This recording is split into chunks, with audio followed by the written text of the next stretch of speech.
in Hillsborough at the Richard Whitted Building. My name is Penny Rich. I am the Vice Chair. Commissioner Dorson is unable to make tonight's meeting. I want to start by saying that if you are here for the public hearing, which is agenda item number 5, we will be opening the public hearing today, but then we're going to continue that until February 5th. Is that correct? The February 5th date. So we will not have a full public hearing tonight. So if you want to mark your calendars for February 5th, and we'll certainly alert you as well when that public hearing comes back. And I just wanted to say that in case you didn't want to stick through the whole meeting till 5. With that, we just ask you all to turn your ringers off on your phone and respect each other as we respect you in this room. And let's see, we have at our places, we have a pink sheet that's a 4B, and that is proposed as an agenda change addition, and that's a proclamation honoring Jackie Shelton Green as the 2018 North Carolina Poet Laureate. We also have an agenda item 7A PowerPoint, and we have a map of the proposed NCDOT widening and realignment of Eubanks Road. And Manager Hammersley, do you want to talk about the meetings that are happening around that?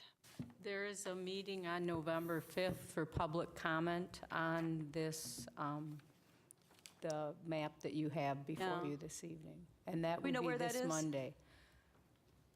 Is Nish? Yeah, Southern Human Services. Southern Human Services. Okay. So if anyone wants to talk about that, that map is available, and certainly we're going to be alerting the neighbors as well as Chapel Hill. Yes, yes. Okay, thank you. So are there any other additions or changes to the agenda besides the proclamation honoring Ms. Shelton Green?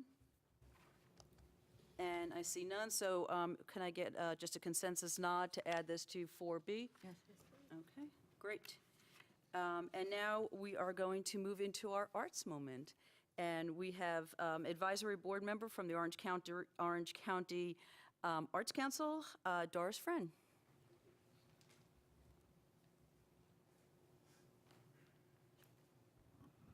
Good evening. Welcome. It's my pleasure to introduce Zachariah Claypool White. Zach has been an award-winning published poet since elementary school. In 2017, he graduated from Oberlin College with a major in creative writing, a minor in English literature, and was inducted into the Phi Beta Kappa National Honor Society. He is a member of the North Carolina Writers Network and the North Carolina Poetry Society. His poetry has recently appeared in the Albion Review, the Plum Creek Review, and Scallywag. Zach uses his lifelong struggle with mental illness to fuel his writing and hopes that he can use his art to help others with similar disabilities. He lives in Hillsborough, North Carolina, is a full-time bookseller at Flyleaf Books, and is currently working toward a publication of his first chapbook, Roads I Know. Zach?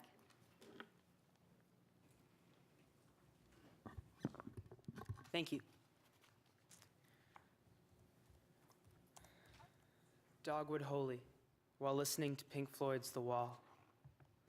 The cold comes too early. We try to close the windows, but the fading days spread their doubt across our sleep. Footsteps on the floor above sound like knocking on my door, and in the static of the telephone, I swear I hear you smile.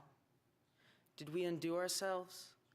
Somewhere among ryegrass and chickweed, will we remember each other when the last of these rooms is boarded shut? The TV says war is coming like the first November snow, like a phone call reminding you to vote, like a knock on my door, which I do not know if I will answer. The night you told me you loved me but would leave in May, and alcohol and unwashed sheets, our fingers never touching. Gin and rain fill the small room. In the distance, someone is crying.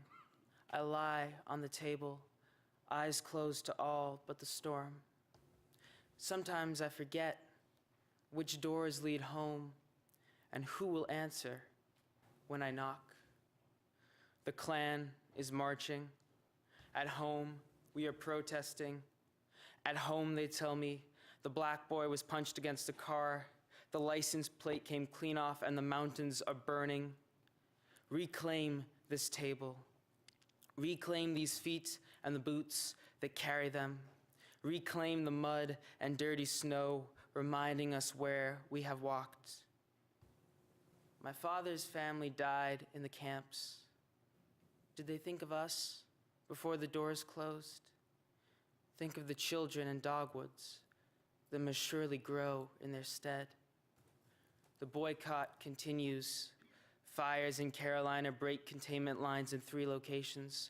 You can see the smoke for miles as if it is reaching across the surface of all things. We say good evening, even though the pines are dead and the wisteria burning. We say good evening to Eliot, Dickinson, and Merwin. Good evening to Kumanyaka and Hughes. Good evening to concussion grenades at Standing Rock. Good evening to the man drinking on the floor and to the one-armed woman laughing on the ceiling. We say good evening with all the truth of those who have nothing else to say. Thank you.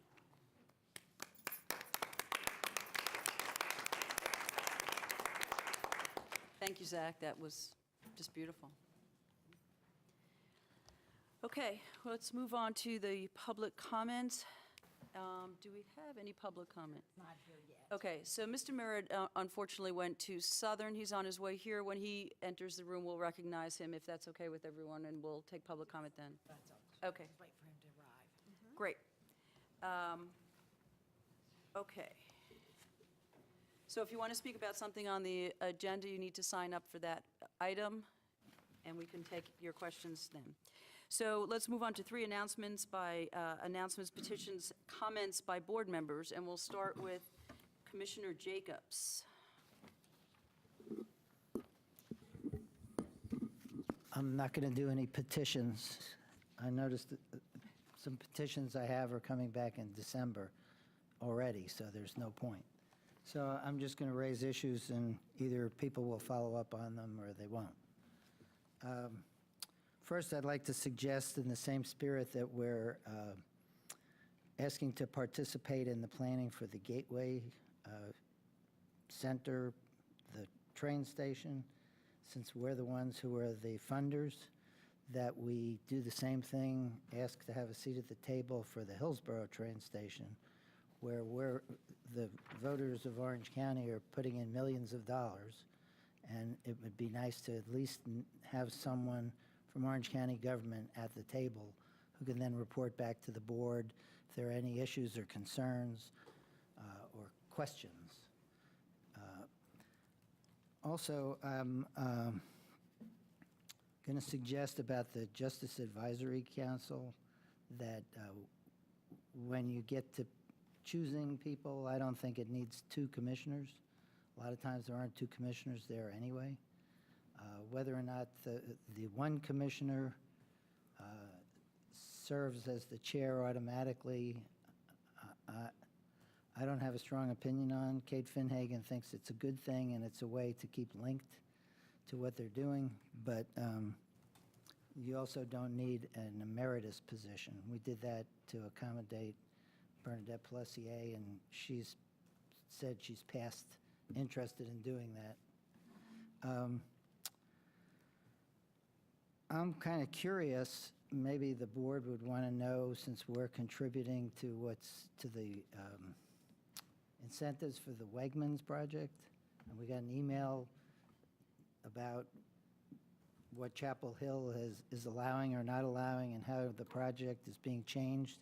And again, as long as we're a funder, we should know what's going on, and if we have any opinions, if you all have any opinions, we should be at the table. I was also a little alarmed when the U.S. Attorney for Eastern North Carolina decided that he was going to subpoena 1 million early voting records, and that apparently early voters have a number that goes along with their vote. I've never voted early. I consider Election Day the epitome of patriotism, and so that's when I vote. So I didn't know any different. But I think we ought to find out either if there's any way to change that or to ask our legislators to look into changing that, because it runs exactly counter to the notion that we cast a secret ballot. If the federal government can monitor your vote, we're going down the wrong road. We're already doing that in a lot of ways, but that one's a bad one. And I also just wanted to express condolences to Mike Mills. A member of his family died this week. He's our division engineer at DOT.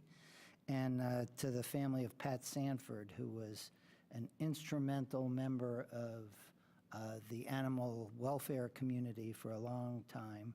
And I think we even have a program at the animal shelter in her name. And I think she died just last month. Thank you. Commissioner Price? Okay. All right, yeah, I have 3 items. One, I just want to say thank you to staff and all the participants of the Economic Development Summit and the reception that we had at Yep Rock. To put in, what was it, like 5 hours of broadcast to talk about economic development for Orange County, I think was quite a challenge, and we did it. Second, I got an email from some constituents regarding the sidewalks and our safe routes to schools. Even though our schools, such as Grady Brown, is outside of the city limits, evidently in other counties they've tried. I think it's Onslow is one county that has tried some kind of relationship or partnership with a municipality to try to get sidewalks put in so that our kids can go to school, and I would like us to investigate that. It came up over a year ago. I do have an email from 2017 regarding that, but I think it's something that we should try to do. I don't know how successful it would be, but since we can't build sidewalks and Hillsborough can, then maybe we can look into that. And then finally, I just encourage everyone to vote. You have 2 more days of early voting, mentioning early voting. Or you can do like Commissioner Jacobs and vote on Election Day, but please, please vote. Okay, Commissioner Markopoulos. Nothing tonight, thanks. Commissioner Barros. Nothing tonight. And Commissioner McKee. Nothing tonight. I will say, though, I was determined to be on time tonight since work had made me late several meetings, but I ran into a traffic jam north of Hillsborough. And I think it goes all the way through Hillsborough, so my apologies for being late once again for the 4th time in a row. Thank you. I have one additional thing to talk about. I met with Brad Ives. I believe he's taking Matt Fajak's place at the SWAG meeting. And the university's working on a whole bunch of different sustainable efforts. And they would like to partner with the towns and county on some of them. They haven't really talked to the towns and county about it, but they would like to. I spoke with Brennan a little bit about it, so I think he's the person that would probably be the lead on this. But just to meet up with them and see some of the efforts that we can join in. They were thrilled that the towns and the county all signed a resolution about the single-use plastic, and hopefully they're going to get the chancellor to sign a proclamation as the same as our resolution. But we could do more, and I think Brad is willing to reach out and work with us. So I'd like to see what we could do about that. And the NCDOT we talked about already, and we know that there's a meeting there, and I suppose we'll get a report back at some point, whether it'll be from the Chapel Hill or NCDOT, or we'll be at that meeting as well. Is that correct? So we can figure that out. We will have a report back to the board. So that neighborhood is in the ETJ. It's under the zoning for Chapel Hill, but it's Orange County. So we have that combination of people that don't get to vote for the folks that are making the decisions in their neighborhood. So we need to be mindful of that.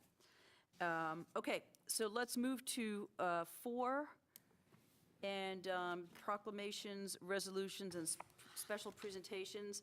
And 4A is something that Commissioner Dorson brought forward, and it was the Orange County Board of Commissioners resolution to oppose Marcy's Law constitutional amendment.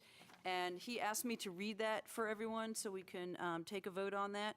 And there is one typo in it on the now therefore be resolved that we have taken care of. So I'm going to read that, and then I'm going to ask for a motion to change our oppose this resolutions. Whereas in March 2018, the Orange County Board of Commissioners adopted a resolution in support of Marcy's Law, which is now on the November 2018 ballot as a constitutional amendment. And whereas since that time, the amendment has become part of a broader campaign to amend the North Carolina Constitution to fundamentally undermine the separation of powers and core democratic principles. And whereas while we are committed to supporting victims and their families and believe they deserve dignity and respect, further analysis of this amendment reveals that it will violate due process rights, unnecessarily restrict and delay criminal proceedings, undercut diversion programs, and other efforts to reduce incarceration rates in our community, and significantly increase costs for our criminal justice system. And whereas North Carolina already has statutory and constitutional protections for crime victims, and those victims would be better served by increased state resources for existing victims supports programs, domestic violence shelters, and effective diversion counseling and reentry programs, rather than this unnecessary and misleading amendment.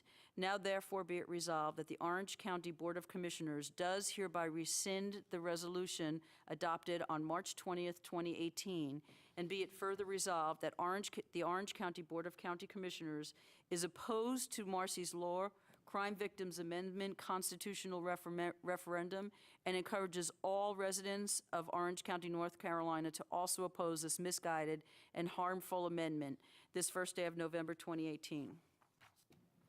So I need a motion to oppose that Marcy's Law. So moved. Second. Second? I'd like to make one quick point, too. Okay. As another thing that's not in this resolution is that if this constitutional amendment were to pass, it would waste a lot of money that could be otherwise spent on useful endeavors. Yeah, I think we mentioned, there is some mention about how much it would significantly cost for our criminal system justice, and there we go, yep. taken away from the state. So I think that kind of covers that in that third whereas. Okay, so we have passed by, first by Price, and then, oh, I'm sorry. No, well, I mean, I've got a couple questions and a comment. Sure. There's a couple statements in here that's fairly broad. Can someone explain, possibly John or maybe someone on the board, how it violates due process rights?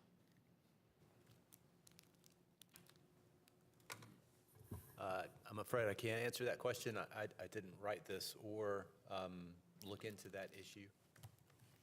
It also says that unnecessarily restricts and delay criminal proceedings. I'd be curious as to how it does that and how it undercuts diversion programs.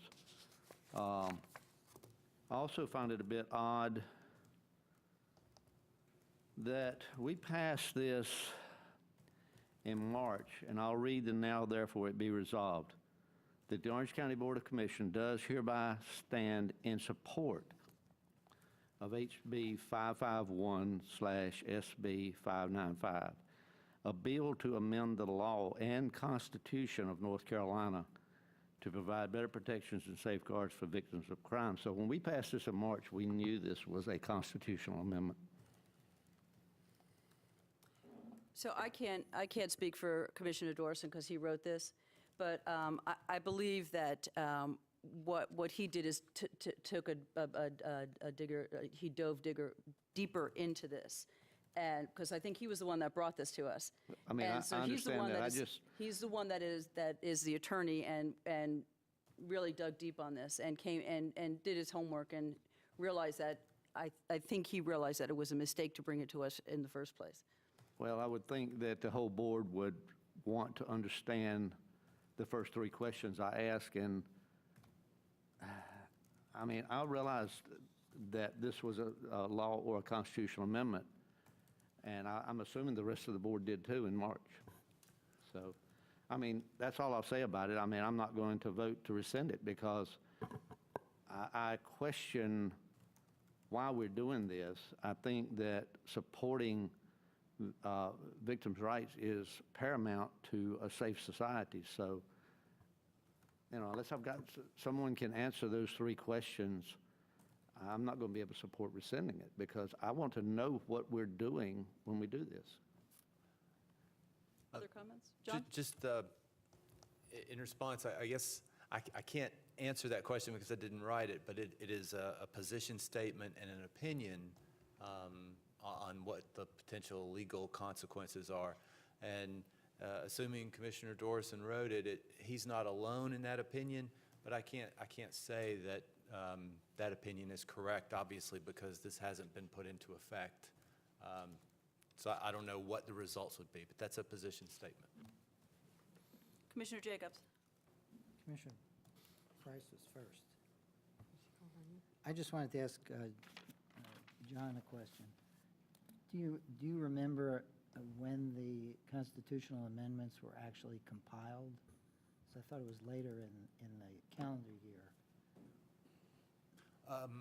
Some of them were in the legislature floating around, and I don't know which ones, but some were floating around the legislature early in the session, and some came along much later for political purposes, clearly, but I don't recall which ones were there very early. This may well have been one. I don't remember. Commissioner Price? Yeah, I'll just say that since I'm not an attorney, I can't address what Mark Dorson was going for, but I do know that other attorneys have expressed similar concerns. And I would also say that initially the intent was, I think it had good intentions, but realizing what could happen if this is put into the Constitution without the laws actually being written beforehand, we don't know what could happen.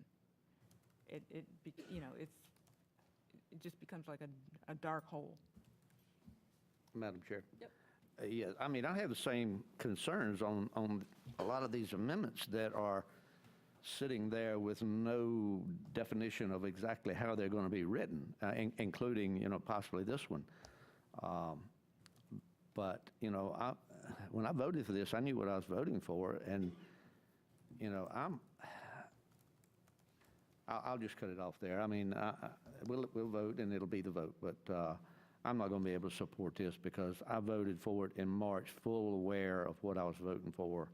I have these questions on these very broad and undefined statements, and I just can't support it primarily because of these broad, undefined statements.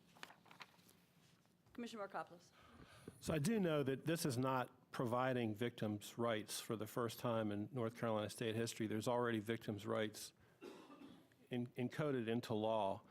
And the problem that's had around the country is the language is so ambiguous that no one can predict how it will be interpreted. As a matter of fact, South Dakota passed the law, and now they're in the process of taking it back so that they can take the ambiguity out of it so it doesn't lead to unintended consequences. If I might respond, I mean, I agree with you. I have my own concerns with it, but I knew full well what I was voting for in March, and I do not know what these consequences as they are outlined in this third paragraph are. And I have a very hard time, voting to rescind something that I thought was a very good idea. I'm well aware that it's encoded in law of protecting victims' rights. I don't know how it would be ramped up. But to say it violates due process, that's quite a statement. When you start talking about violating due process, I want to know how it violates. Commissioner Burrows? So along those lines, Commissioner McKee, a couple of things. First of all, we all learn more information, change our minds. So I think changing our mind would be all right from that perspective, because that's just part of what we do is we learn as we go here. The other thing is, if those questions are unclear, that's exactly why you don't want it in your constitutional amendment, because we don't know. They could, if it turned out it was fine, and you could run, they can run it again. They could do this another time. But it's that exactly that lack of clarity on these statements, which are against it, but then also conversely on the statements that are for it, that make me uncomfortable with it. And so I think it should be our support. I'm comfortable withdrawing that right now. And then if there's further clarity and it turns out there is a net benefit later, then y'all can pass a resolution in favor of it again. Commissioner McKee, did you want to respond? Well, I mean, the motion, the resolution we passed in March was fairly clear. I mean, this is beating a dead horse. I mean, let's go ahead and just move forward. Okay. So we had a first by Price, second by Markopoulos. All those in favor say aye. Aye. Against? Okay, No. so we have 5-1. I see that Mr. Merritt has entered the room, and you wanted to talk to us. Did you want to take the floor now? I'm sorry, or do you want to take a deep breath? Come on. Please don't forget to introduce yourself. Okay, again, good evening. My name is Jim Merritt, and I'm the co-chair of the Veterans Memorial Committee. I'm here tonight to give a status report on our progress. Recently, we partnered up with Ranger Up. Ranger Up is an organization that produces military clothing, and they are planning a Jitsu tournament on Saturday, November the 10th at Chapel Hill High East from 9 in the morning to 5 in the afternoon. The recommended entry fee is $10, with all the proceeds going to the Veterans Memorial Committee. Also, we are having the Veterans Day program on November 12th.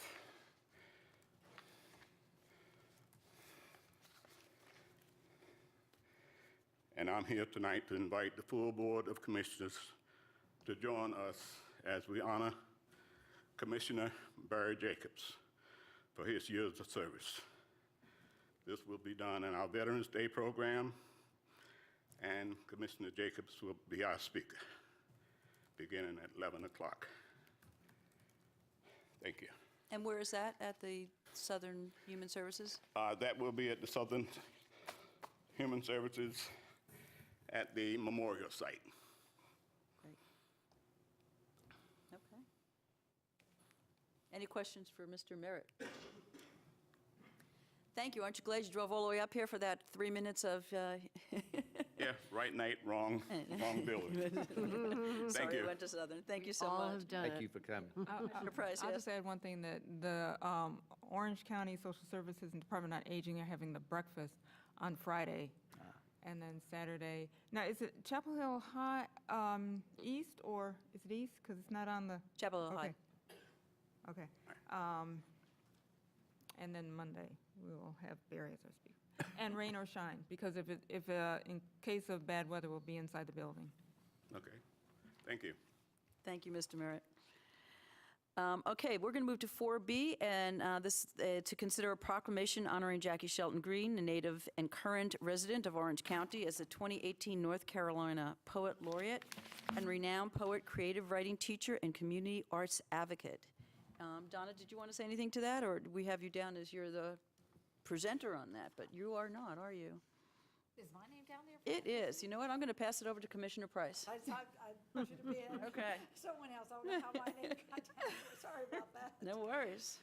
Okay, well, it is my pleasure to give this proclamation to my friend Jackie Shelton Green, and I'm just going to read this proclamation and tell you a little bit about her. Orange County Board of Commissioners, proclamation honoring Jackie Shelton Green, North Carolina Poet Laureate. Whereas Jackie Shelton Green, a native and current resident of Orange County, North Carolina, has established herself as a renowned poet, creative writing teacher, and community arts advocate. And whereas Jackie has authored 8 books of poetry, co-edited 2 poetry anthologies, and written 1 play. And whereas in 2003, Jackie received the North Carolina Award for Literature. And whereas in 2014, Jackie was inducted into the North Carolina Literary Hall of Fame. And whereas Governor Roy Cooper has selected Jackie Shelton Green as the 2018 North Carolina Poet Laureate. And whereas Jackie is the first African American and the third woman to receive this high honor as North Carolina Poet Laureate. And whereas, as the North Carolina Poet Laureate, Jackie will serve as the ambassador of poetry and the spoken word for the state. And whereas Orange County is proud to honor its residents and their accomplishments, now therefore, the Orange County Board of Commissioners hereby proclaims November 1st, 2018 as Jackie Shelton Green Day in recognition of her remarkable talents in the field of literature and in acknowledgement of her outstanding contributions to humanity. Proclaimed this first day of November 2018. Signed, Mark Dorson. I need motion to pass that. So moved. Second. Would you McKee please come and forward, Price. Jackie? All those in favor? Aye. Okay, thank you.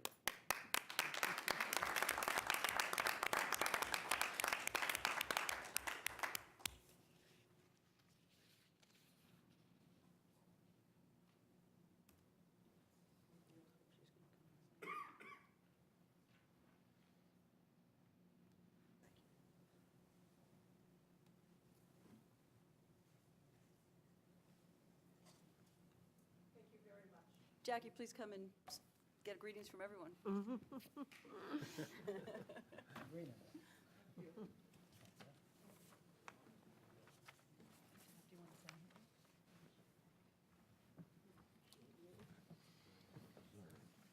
And I will add that Jackie was supposed to have this, be inducted with her ceremony in September, but because of Hurricane Florence, it had to be pushed off, and she will actually be honored this month, later this month.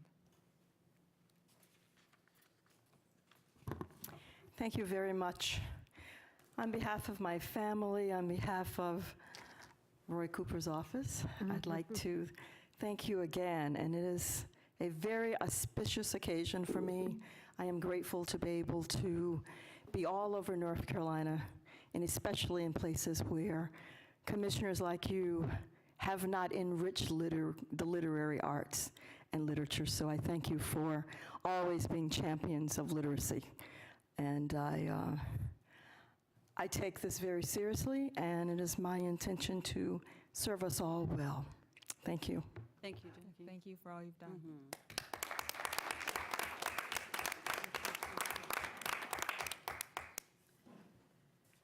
Okay, so now we are going to move to the public hearing.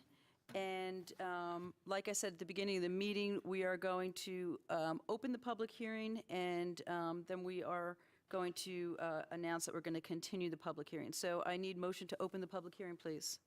So moved. So we have Burrows and Jacobs. All those in favor? Aye. Okay. Does anyone have any comments before we go into the continuum of this? Commissioner Jacobs? I just wanted to suggest that when it comes back, you all ask the planning staff to tell you how it's going to implement the changes. Okay. And Commissioner Price? No, I don't have it. Nothing? No. So that'll be part of the report, of the implement of the changes. Okay. Mr. Attorney, I just need to have a motion to continue the hearing now? To February 5th. Okay, so I need a motion to continue the public hearing until February 5th. So moved? Second, anyone? Second. Okay, so we have Burrows and Markopoulos. All those in favor? Aye. Okay. All's against? Great, so everybody, I think, made note about that already. Okay, let us move on to the regular agenda. That's 6A, Unified Animal Control Ordinance, and that's Bob Morato.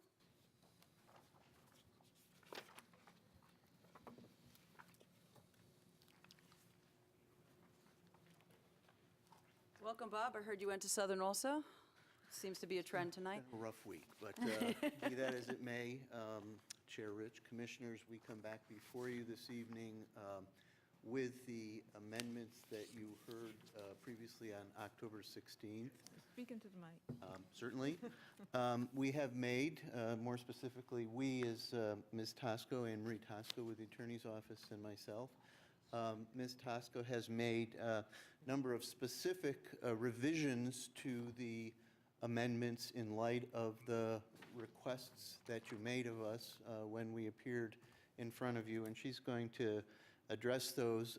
I would just recall for others that the intent of bringing these amendments forward at this time was to clarify a number of issues that had become apparent in the ordinance as it was applied after its adoption in early 2016.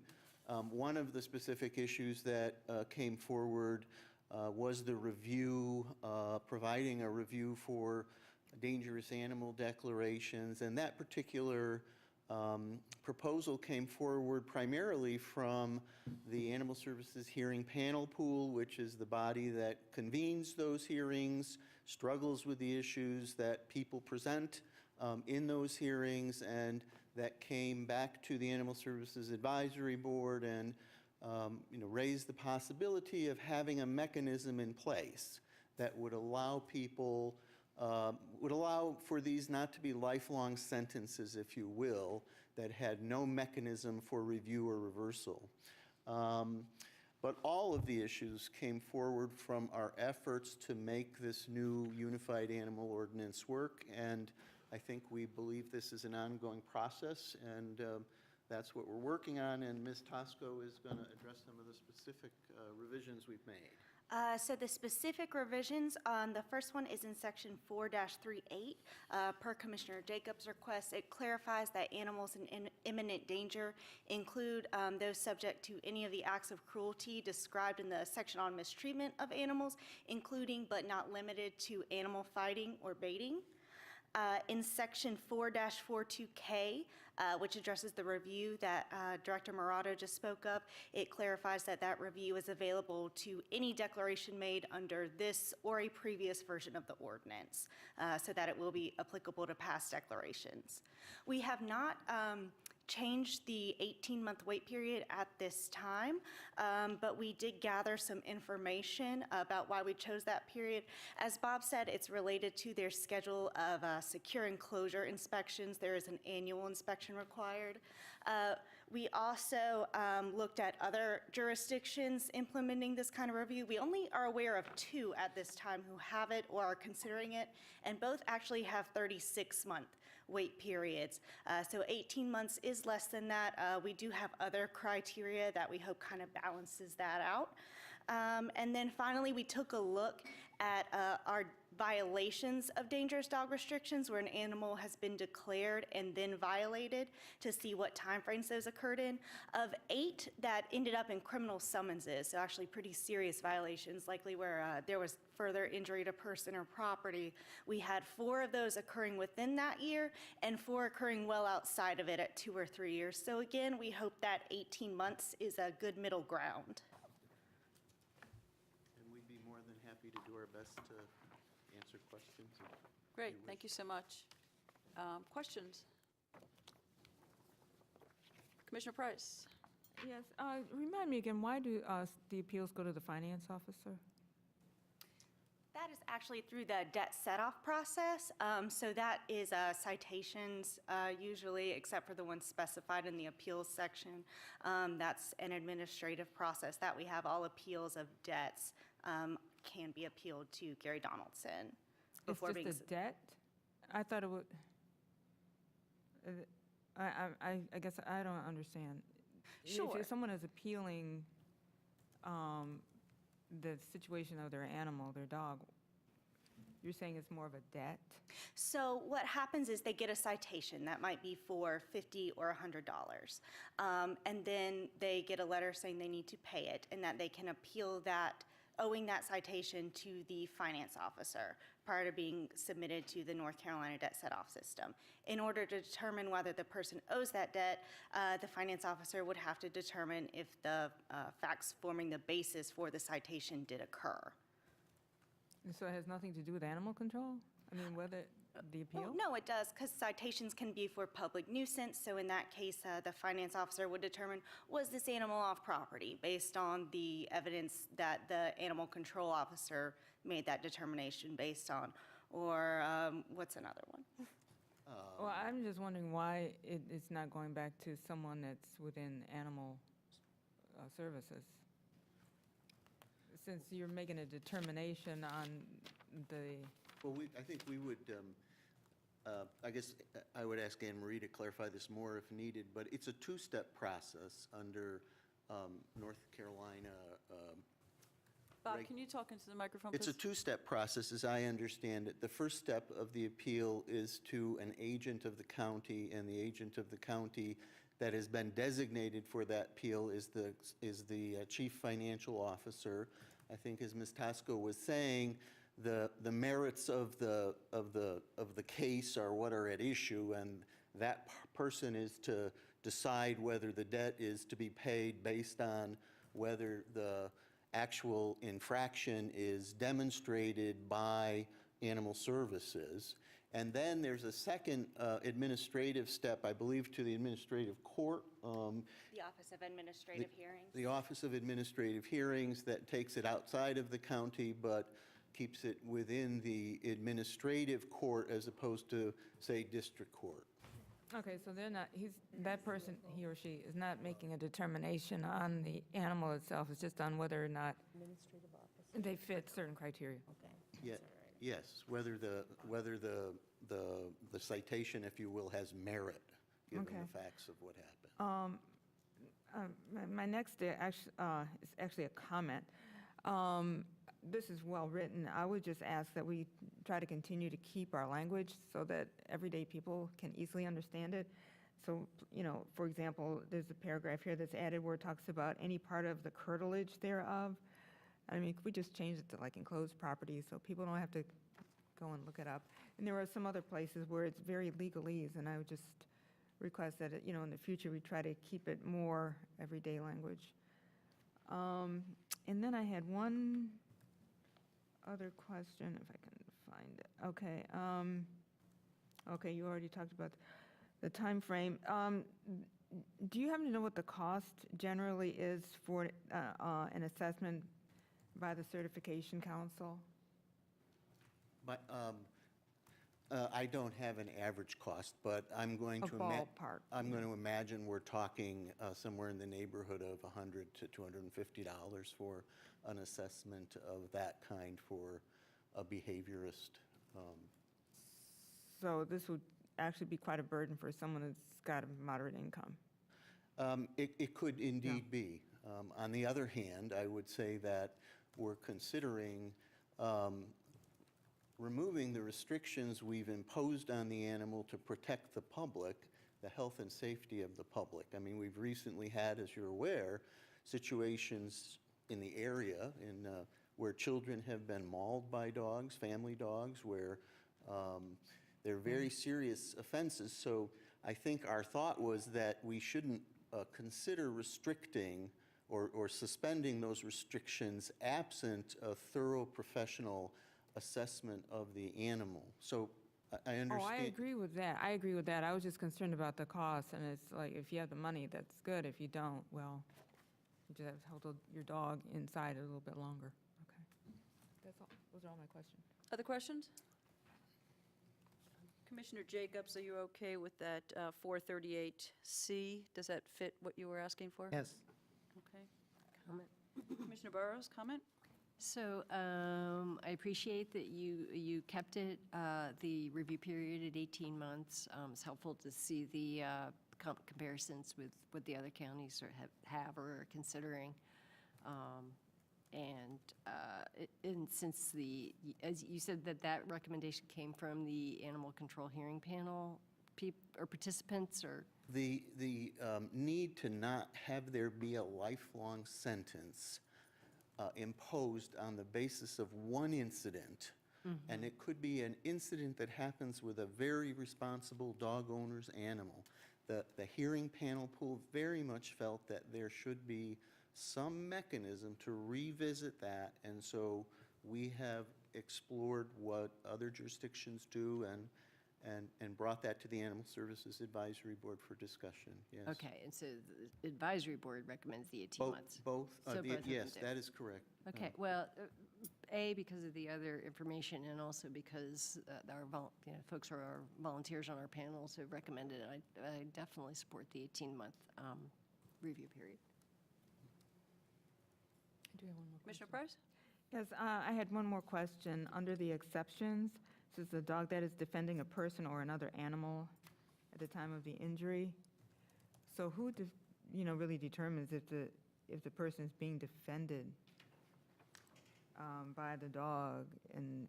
It would be our staff that make that decision on the basis Okay. of the evidence that they collect, as they do in each and every other incident that's reviewed, to decide whether a declaration is made. Yeah, because, when I was bitten, the dog was defending his property, so I was just concerned about that one. Okay.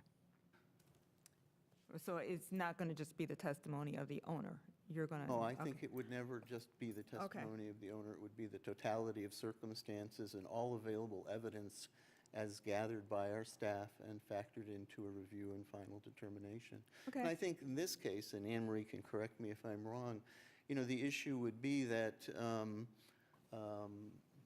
a dog is attacking you or I, and our dog intercedes in some way and inflicts injury on that dog. And so that's the focus here. Okay. Additionally, that's existing ordinance language. I just moved it because where it was before was causing some confusion. Okay. So I have one question and one comment. I'll do my comment first. Thank you for going back and revisiting this. I think the information, I agree with Commissioner Burrows, the additional information was very helpful to understand how many dogs are dangerous. And so, when we were talking about the time frame, without these numbers, it just didn't make sense. So it does make sense now. So I thank you for going back and reworking this a little bit. I have a question.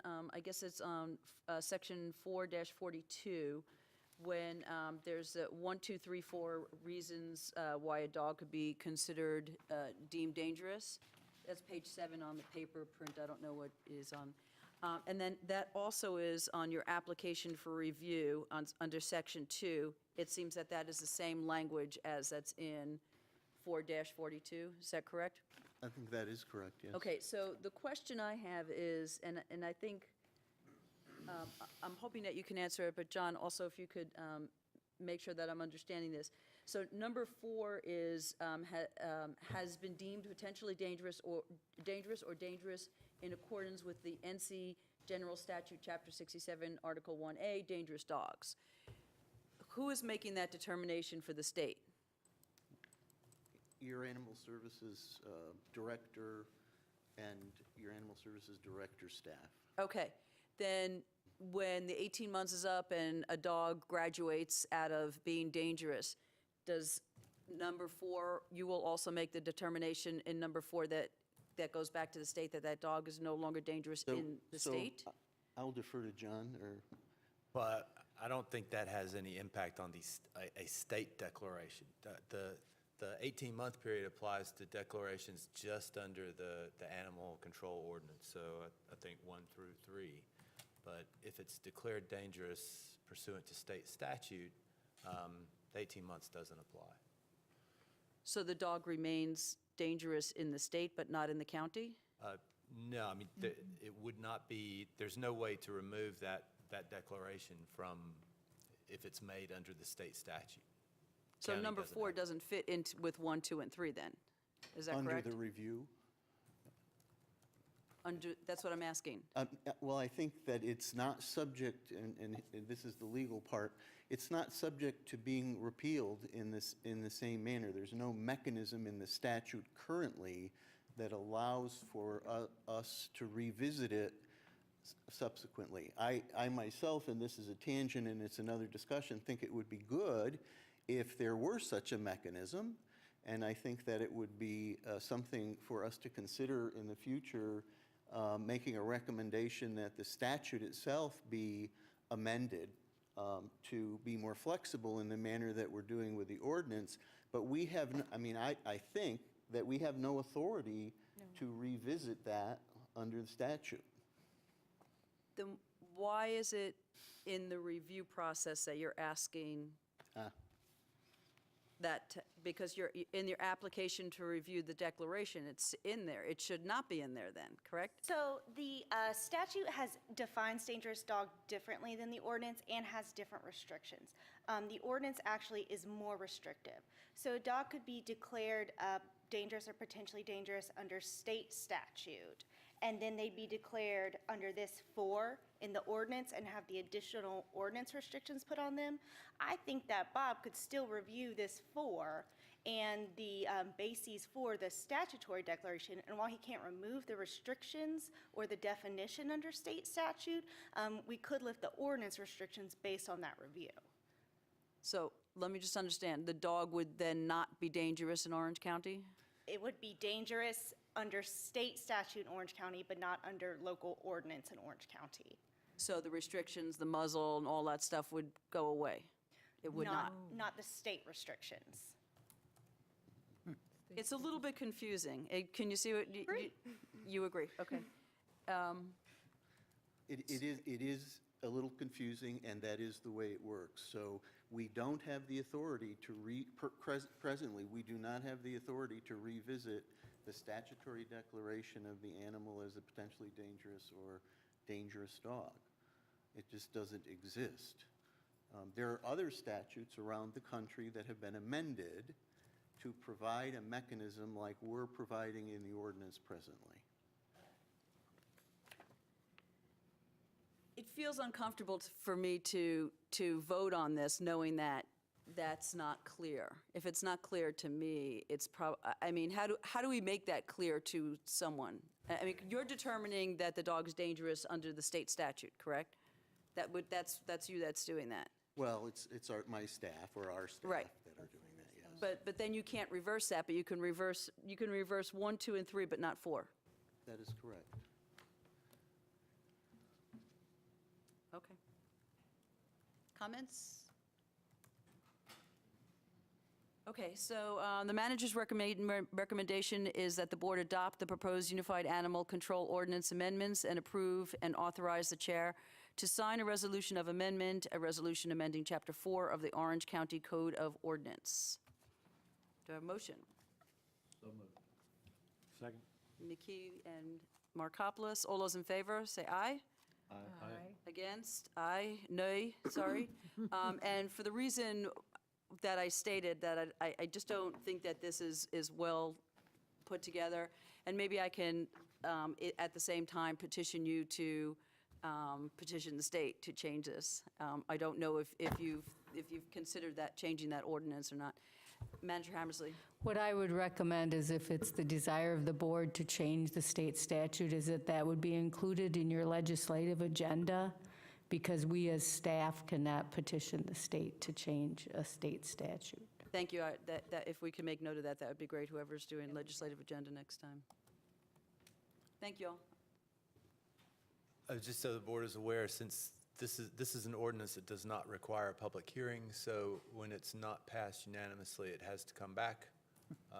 It will have to come back at the next meeting to be voted on again. Okay, so we had our first reading. We'll have a second reading at the next meeting. Thank you. 6B, Question. yes, ma'am. Does it have to be unanimous at the second? It does not. Okay. No, it doesn't, only the second reading. Yeah. Okay, so we're going to go to 6B, School Joint Action Committee appointment and letter of transmittal. The board will consider the appointment of an Orange County Commissioner to the School Joint Action Committee, SJAC, and authorize the chair to sign a transmittal letter to the Orange County School Board of Education and the Chapel Hill Carborough School Board of Education. And Craig, you are going to present. Thank you. Yes.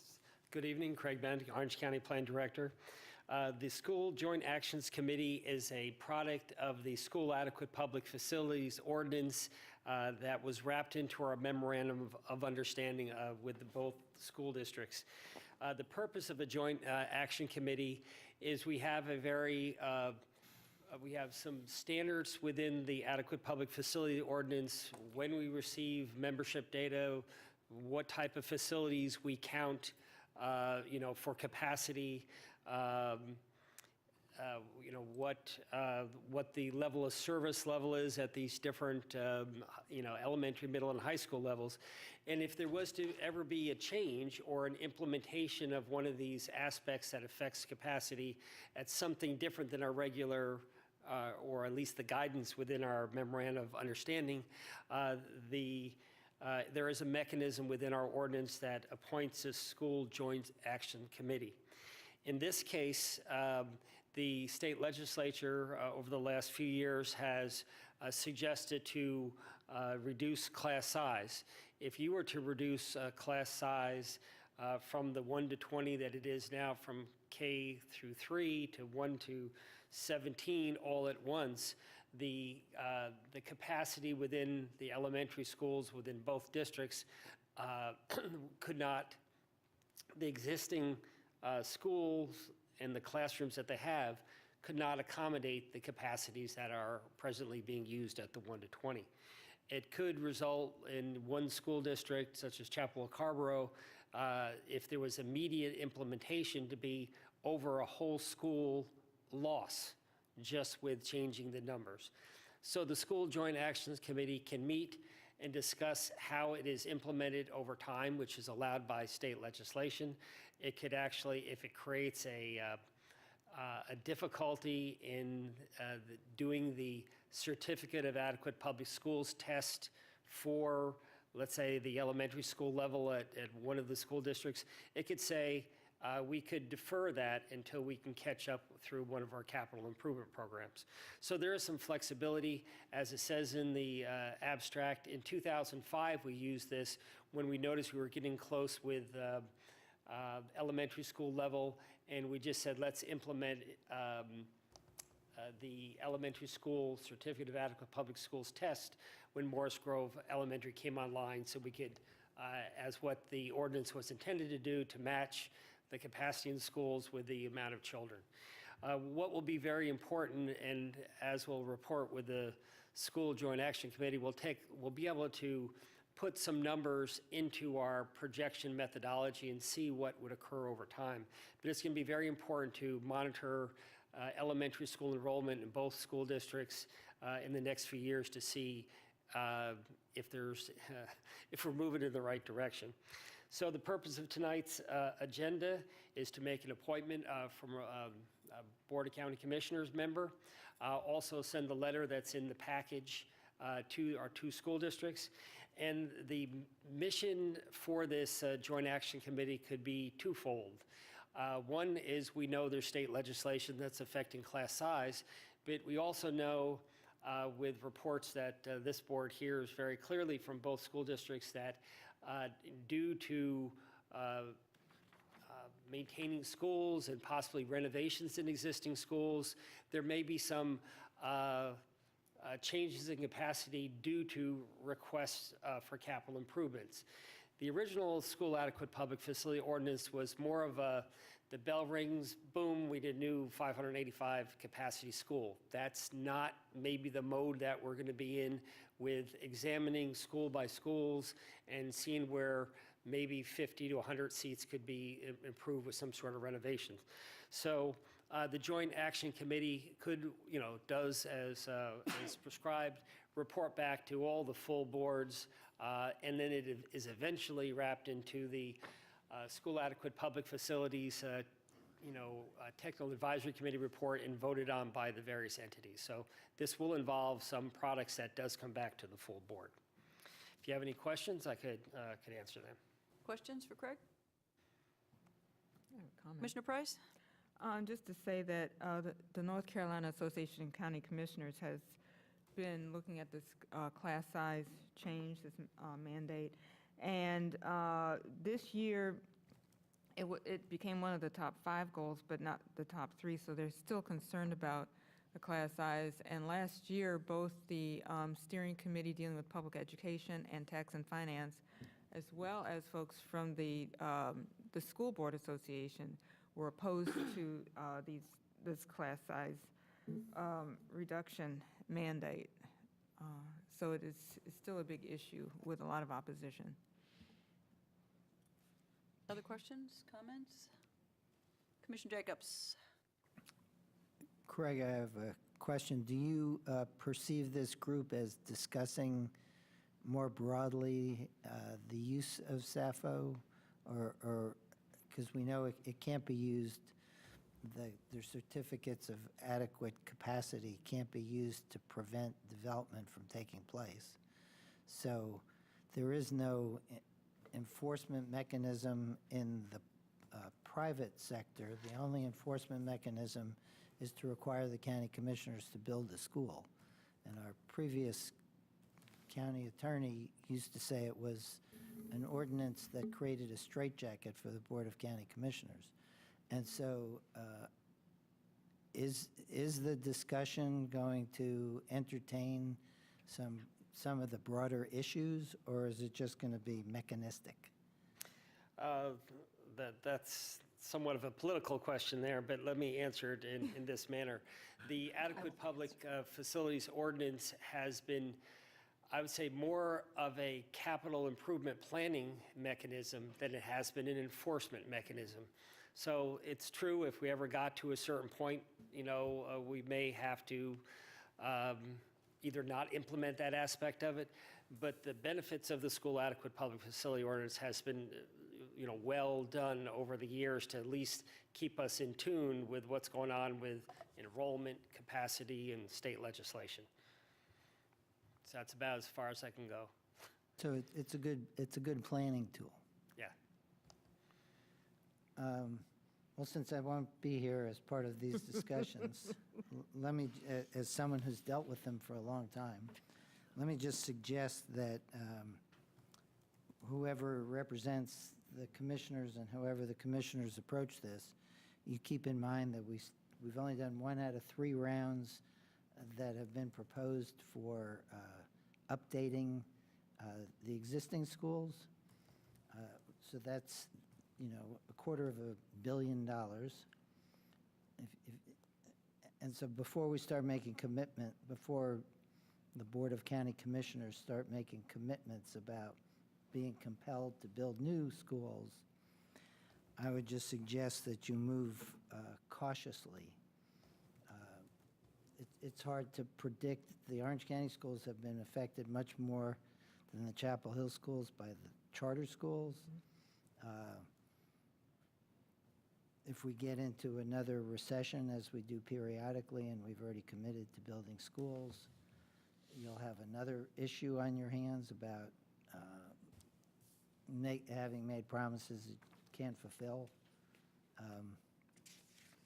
So I would just hope that it's done cautiously. There's nobody in Orange County government who doesn't want to support the schools or make sure that they're adequate to the needs of the students, but we're talking big bucks. And it might be difficult as circumstances continue to change. As Commissioner Burrows advised me maybe 2 election cycles ago about how the growth curve was changing the demand, and now we see the growth curve changing it because of charter schools. So between those 2 things and then what the economy does totally beyond our control, if it is what Jeff Gledhill thought, something of a straitjacket for spending by the commissioners, you ought to measure it carefully before you put it on. Commissioner Barrows has something to say. So the first thing I was going to say, which is what Craig said, and then you repeated, which is it has in fact been an excellent planning tool and very needed. And And so we have to meet our needs and we have to plan effectively. So I wouldn't call it a straitjacket. I would call it a planning tool that helps us meet the needs that we have in the community. And you're right, it has not had an impact on meeting the needs of the older schools and some of the renovations that are necessary. But I would make the case it's what you really value, and that I wouldn't be afraid of SAPFO, and I wouldn't be afraid of the studies that have shown what are necessary for the renovations. Those are that's information, and it's useful information that helps us meet the needs of the students who go to the schools. Other comments?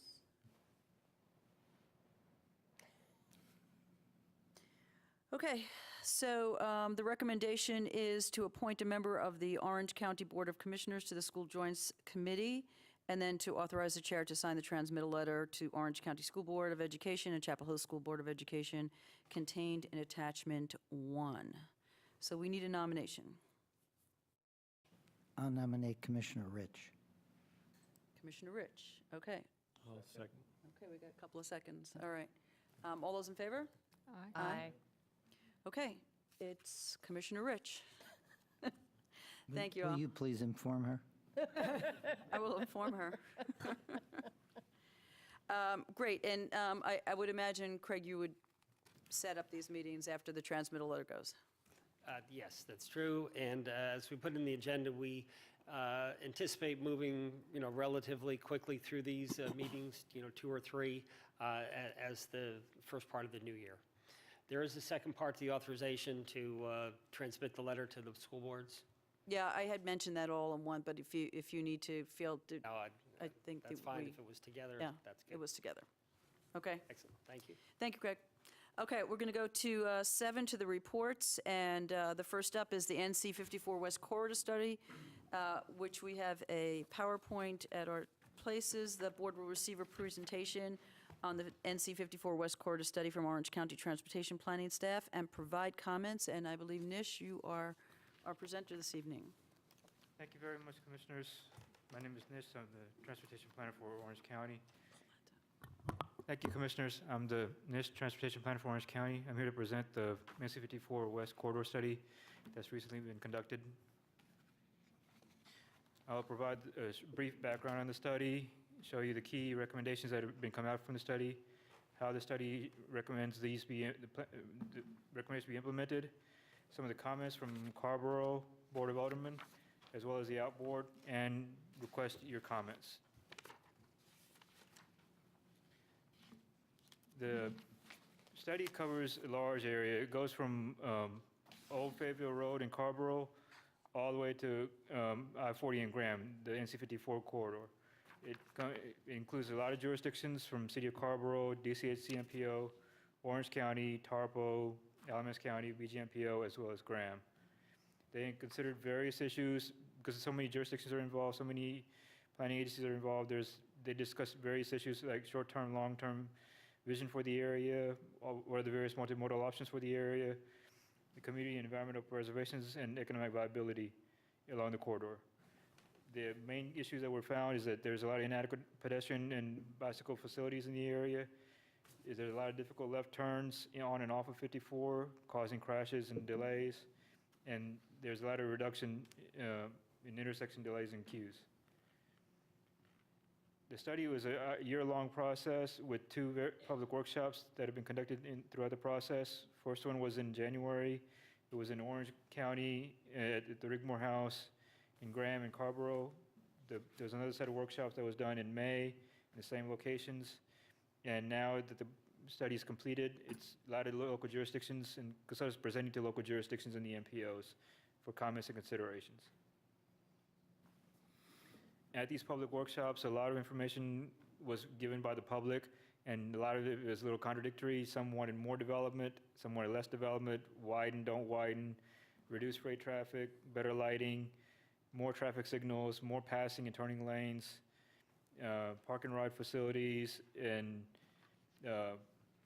majority of the area had a lot to do with vehicle traffic.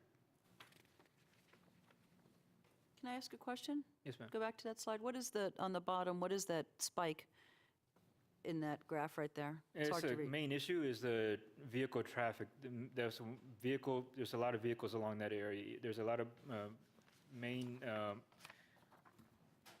issue is that there's a lot of traffic in that area, from vehicles from truck as well as automobile, and a lot of pedestrians also walk in that area. They're causing issues for the area. Okay, thank you. I have a question. Yes, sir. What does better lighting mean? There's very little lighting along the corridor, lighting along the area, as well as wayfinding. They recommend that they need better lighting in that area so people can see it driving at night during peak hours. And does DOT have a dark skies policy? I'm not sure I can look into that. Dark sky wasn't really investigated in part of the study. Because we have some restrictions on light pollution, and I don't think DOT has the same ones. So if that's going to be part of the conversation, we might want to negotiate to follow our standards in Orange County, because that'll be a huge change for the people who live there.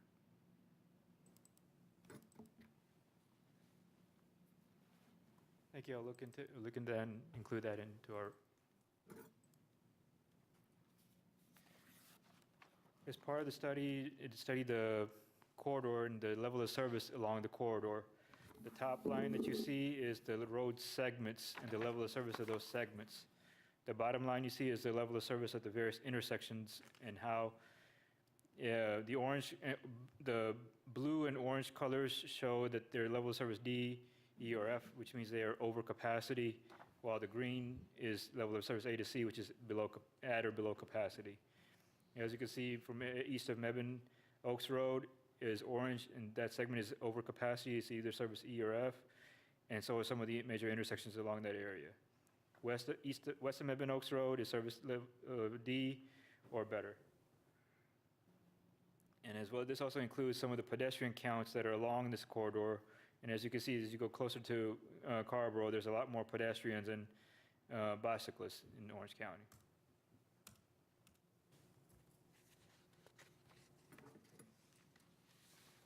The study also considers all the various trails and bicycle facilities along the corridor, including the Mountain to Sea Trails Incorporated, as well as various bike club crossing locations. The study found that over the next 20 years, from 2017 to 2045, the volume in this area is going to almost double from 12,000 along the middle part. It will increase 94%. The Carrboro side, at that end, will increase from 27,900 and increase at 86%, while on the Graham side, it will increase a little over 104%. They show that the two ends are the ones that are driving the volume, not the area that's along the corridor. The people along the corridor are going to the two ends. And this volume, if say as a two-lane road, will double over the next 20 years. As these graphs are showing, breaking that segment up into various segments of the road. If the road remained as a two-lane road, you can see the line along the center is a two-lane capacity. Each of these segments, or orange line, shows how the volume is going to increase and how it'll be over capacity for that two-lane road.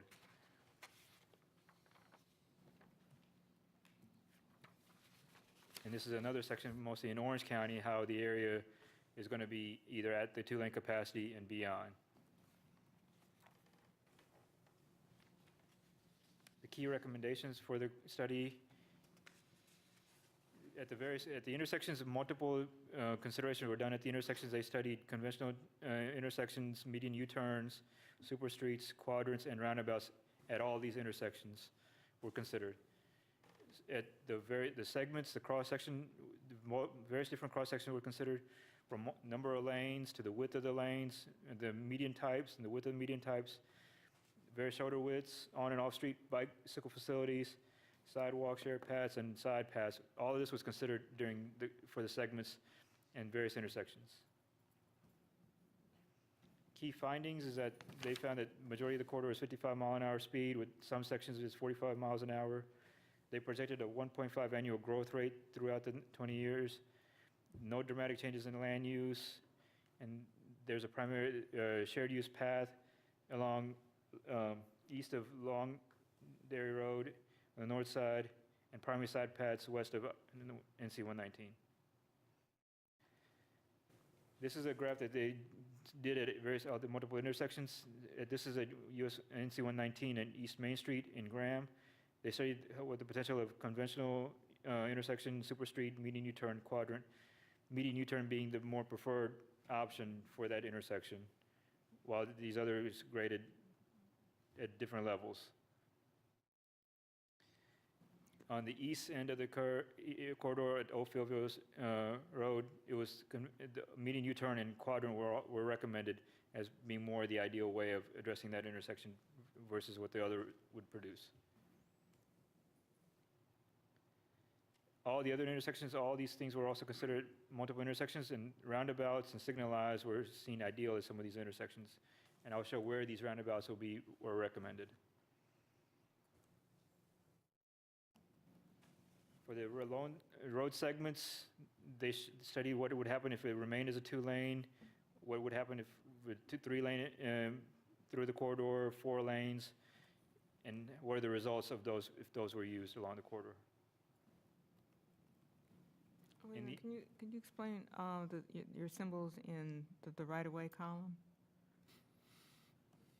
The right-of-way, if there's sufficient right-of-way in that area. Some of the right-of-way in that whole corridor is between 100 and 110, 120 feet is an existing right-of-way.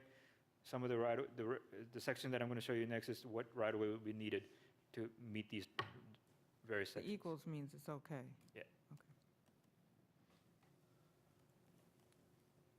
The 2 right-of-ways that are recommended for the entire corridor are, on the top is a 150-foot right-of-way. As I mentioned earlier, the current right-of-way is between 100 feet and 120 feet. So this would require a little more right-of-way.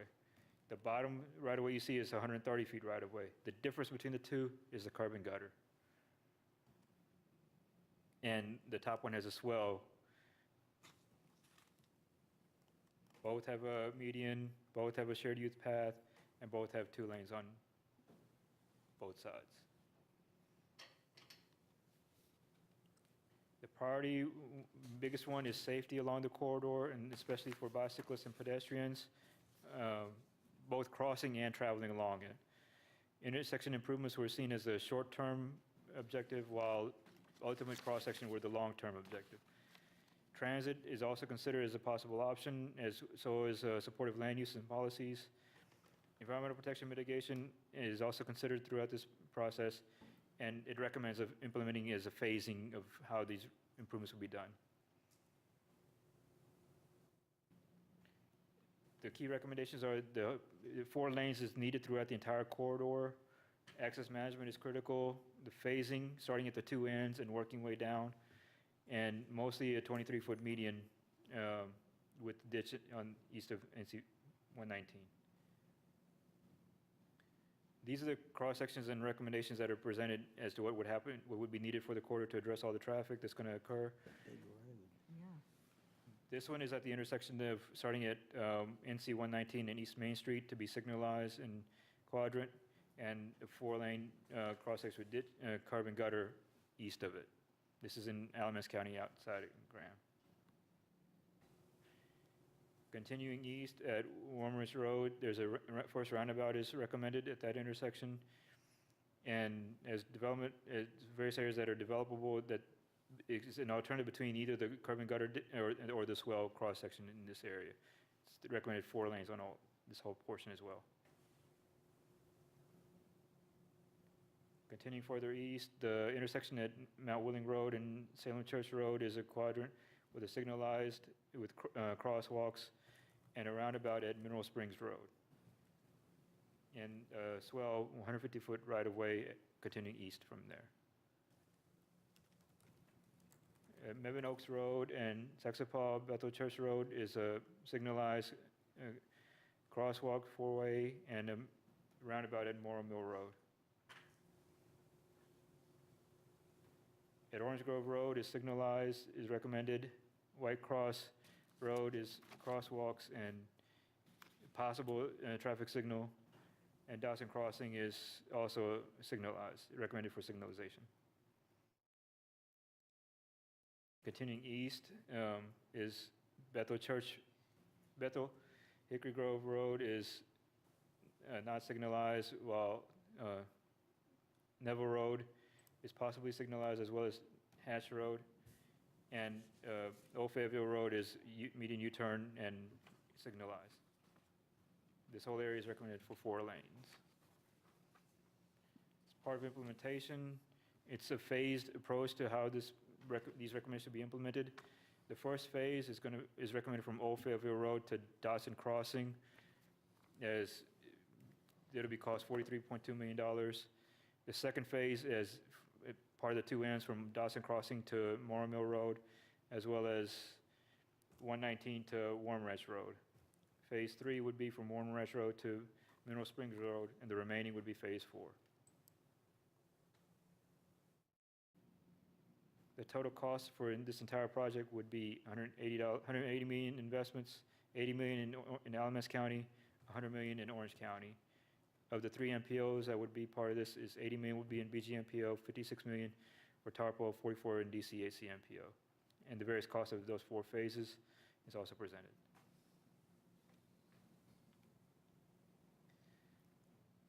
As Carver is part of this, we also talked to Carver to see what their considerations and their comments are. This was presented to them in October 16th. VHB presented. They did not provide formal comments. They provided just shared understanding as to, they accepted the study. They accepted the results of the study, but didn't provide any formal comments. These are some of the understandings that they share.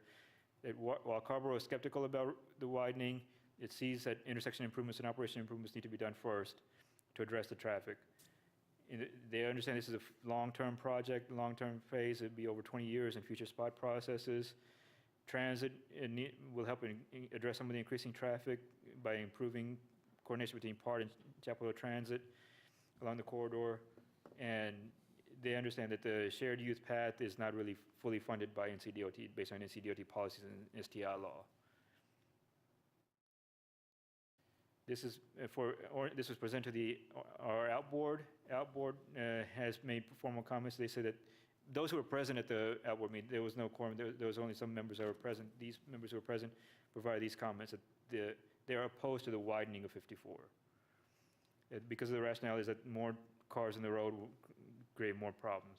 They recommended improvements to the intersection first and then adding more lanes later. They asked for providing a dedicated transit lane to improve transit coordination and include Go Triangle and Orange County Public Transit to improve transit along the corridor, and include bus rapid transit for the corridor. They also asked to include modern advancements in intelligent transportation systems at intersections.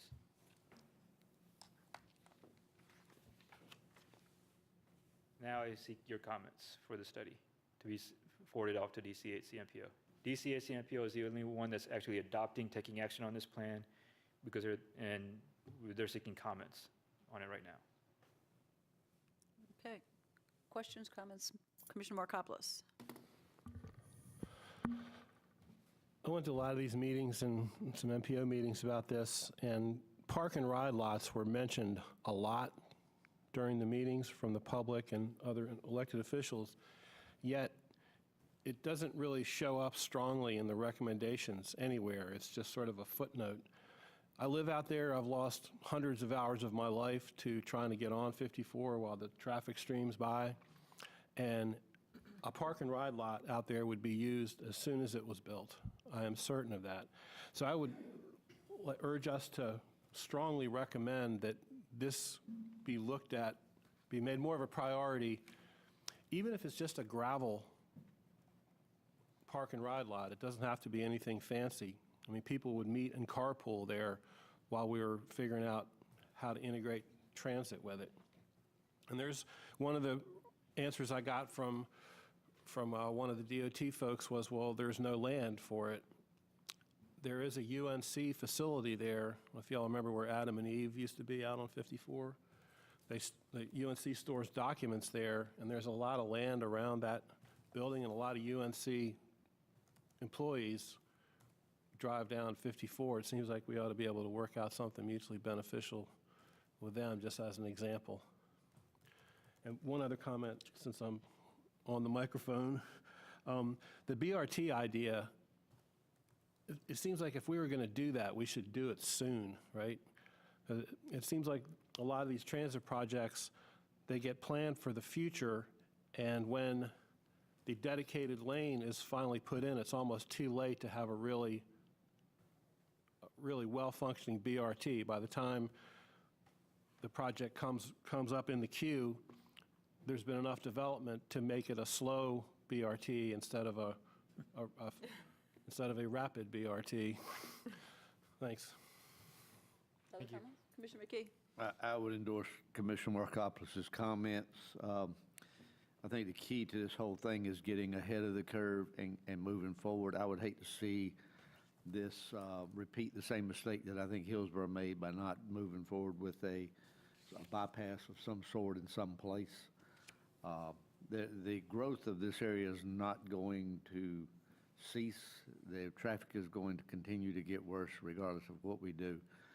So if we can do what Commissioner Markopolis is talking about, getting some park and ride included in it, get some advanced start on BRT and some public transportation worked into it from the beginning, I believe we'd be better off.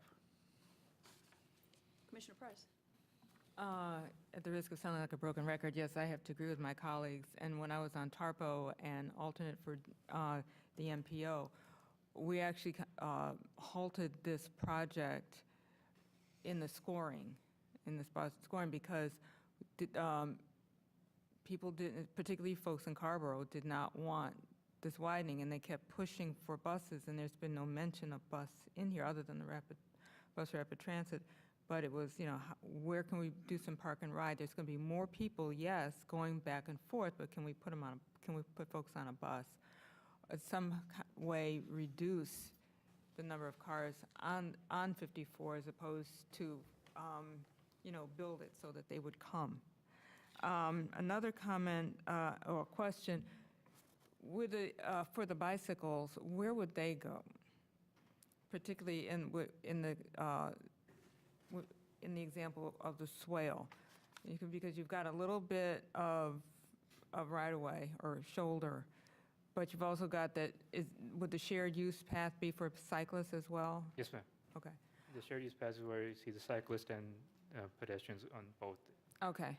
Well, that's small. I wear glasses. Yeah, there's a 12-foot, 10 to 12-foot shared use path. Yeah. Okay. And then my final question, with the curb and gutter, where's the stormwater going to go? That's a good question. I mean, if this is, we don't have OWASA is not out. If you put curb and gutter in, that's a hardscape, it's going to flood. And increase runoff. So, yeah, well, Craig Benedict is coming forward. He's going to tell us where the water's going to go. Just a quick answer. If there is curb and gutter, they actually pipe it to areas where there's existing streams. And before they release it into a stream, they have to have stormwater devices put in. So it's a major engineering endeavor, probably increase the cost of the project up on the high end of all these numbers there, because swale is a lot more passive. Even the swales have to overflow to these streams, but there's a lot of, interim stormwater devices that are more with swales than it would be with the hardscape that you need with piping and other things. So the numbers that were presented a couple slides down don't reflect that. That's probably the middle of the swale versus structured engineering level, so probably be higher than that if it was. That's what I mean, it'd be higher, and it's not reflected in the numbers that we were given yet. That's would be my guess. Okay. Commissioner McKee? I was just going to mention basically the same thing that Mr. Benedict did. The curb and gutters basically act as a collection system. Then you pipe into disperser pads or retention ponds, and then that overflows into the natural flow. Yeah, I realize that, but it wasn't reflected in the PowerPoint, so I didn't know what was going to happen. And as we just found out, it's above the cost that we've been given here. Other questions, comments? Anything additional from our Durham Chapel Hill MPO people? No. Well, I will just say that I, try to listen to what Carborough, requests and what, people that live along 54 have to deal with it. It's kind of odd that, we've got a corridor that's within 3 jurisdictions. But we're trying to work cooperatively on this. But, I don't live there. I travel it every once in a while, but I would like to see more emphasis myself, and that's, as I've discussed with some other folks, on trying to reduce the volume of traffic on the road and try to corral, with signalization or something like that or a roundabout, so that people like Mark don't have to spend half their life at the corner. Thank you. You good? So I just have a question on both the C2 and B2. There's only a sidewalk on one side of 54. Is that correct? Yes, the shared So use path you is would- on one side. The shared use path is better on the north side of 54. So folks would have to get over to there if they wanted to walk along. And that's where, how far would they have to walk to an intersection before they would get to that side without running through in the middle of the street? This shared use path is presented throughout the whole corridor. So We currently have people running through 54 when they get off on the bus in Carborough, and they have to get to the other side of the street, and they're students because they live in those apartments, and they're unsafely running across 54 right now. So I'm just wondering where that, where that relief is for them. Each of these intersections that are proposed, each one has a pedestrian crosswalk, and some of them have signalized pedestrian crosswalks. So they'd be at the intersections. Crosswalk Those meaning crossings. that you would hit a light and it would flash, and you're going to expect people on 54 that are going 50 miles an hour to stop? At these intersections, yes. Which Okay. is- Commissioner McKee? Aren't these intersections signalized? Most of them are, not all. Some of Not them are all? roundabouts. As you can see in Mineral Springs Road is a roundabout. And then my last comment on the outboard comments, they were, they're trying to get less car-centric and more public transit there, and it seems as though they want to see more coordination by all the transit partners. Yes. I'm just wondering if those discussions are also included at both the MPO and everywhere, at all the other meetings. Yes, they're part of the comments that will be forwarded to them is to have more coordination with public transit. It was presented at BGMPO, also talked about transit, encouraging transit. I think it was mentioned a little at the Carborough, and it's mentioned at the outboard. So transit is big part in this report. Okay, and they would possibly stop at the Future park and ride. the park when and we get ride, there. the Markopolis Park and Ride that would be taking place, that's something that we could get transit to agree to. Yes, that's something we would work on and we would recommend as part of the study. Okay. Great. Any other comments? Are you good with everything we said to bring that back? Yes, ma'am. Okay. Thank you so much. Really appreciate your comments. We'll get these all together and forward them off to DCHC. Great. Thank you so much. Thank you. Okay, let's move to 7B, and that's the Go Triangle quarterly update on Orange County Transit Plan implementations. The board will receive a quarterly update from Go Triangle on the implementation of the Orange County Transit Plan, including the status of the Durham Orange Light Rail Project, as required by the cost share agreement between Durham County, Orange County, and Go Triangle. And we have Tara Smyron. So I'll just briefly introduce John Talmadge. He's here to give the presentation on behalf of Go Triangle. The presentation is part of your packet, so if you're looking for that, look in your packet, not as a separate handout. I will mention also that John has a slide on the performance of the Article 43 sales tax, as well as other funding sources for the Orange County Transit Plan. In addition to that, Orange County will be publishing a sales tax tracker on the website, so residents can keep track as monthly payments come in, how not only Article 43 transit sales tax is performing, but all of the other articles as well compared to what we have budgeted. So we'll send an email out when that is available with the appropriate links. With that, John? you, and good evening. Welcome. I'm John Talmadge, Interim Project Director for the Durham Orange Light Rail Transit Project. Pleased to be here sharing with you this quarterly update.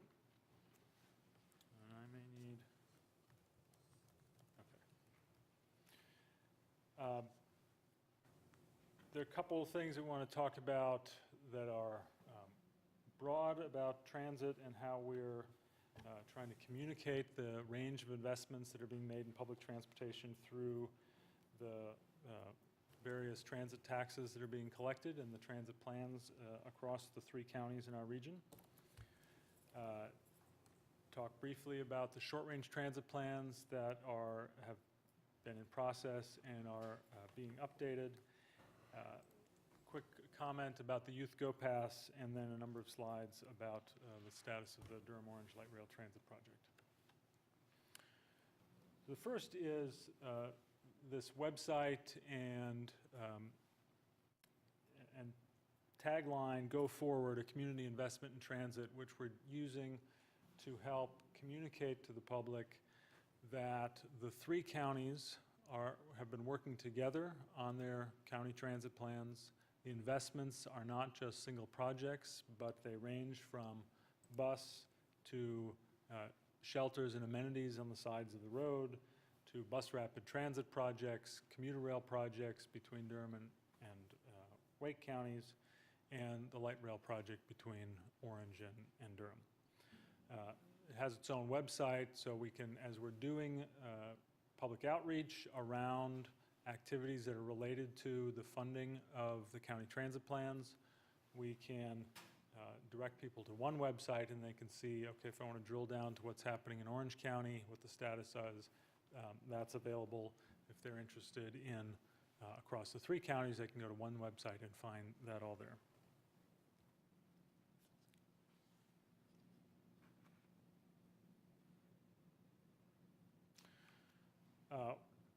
One new program that was launched on August 6th is the Youth Go Pass, and this is available across the 3 counties for individuals aged 13 to 18. With this pass, which they can get for free, they can ride any of the public buses in the 3 counties for no charge.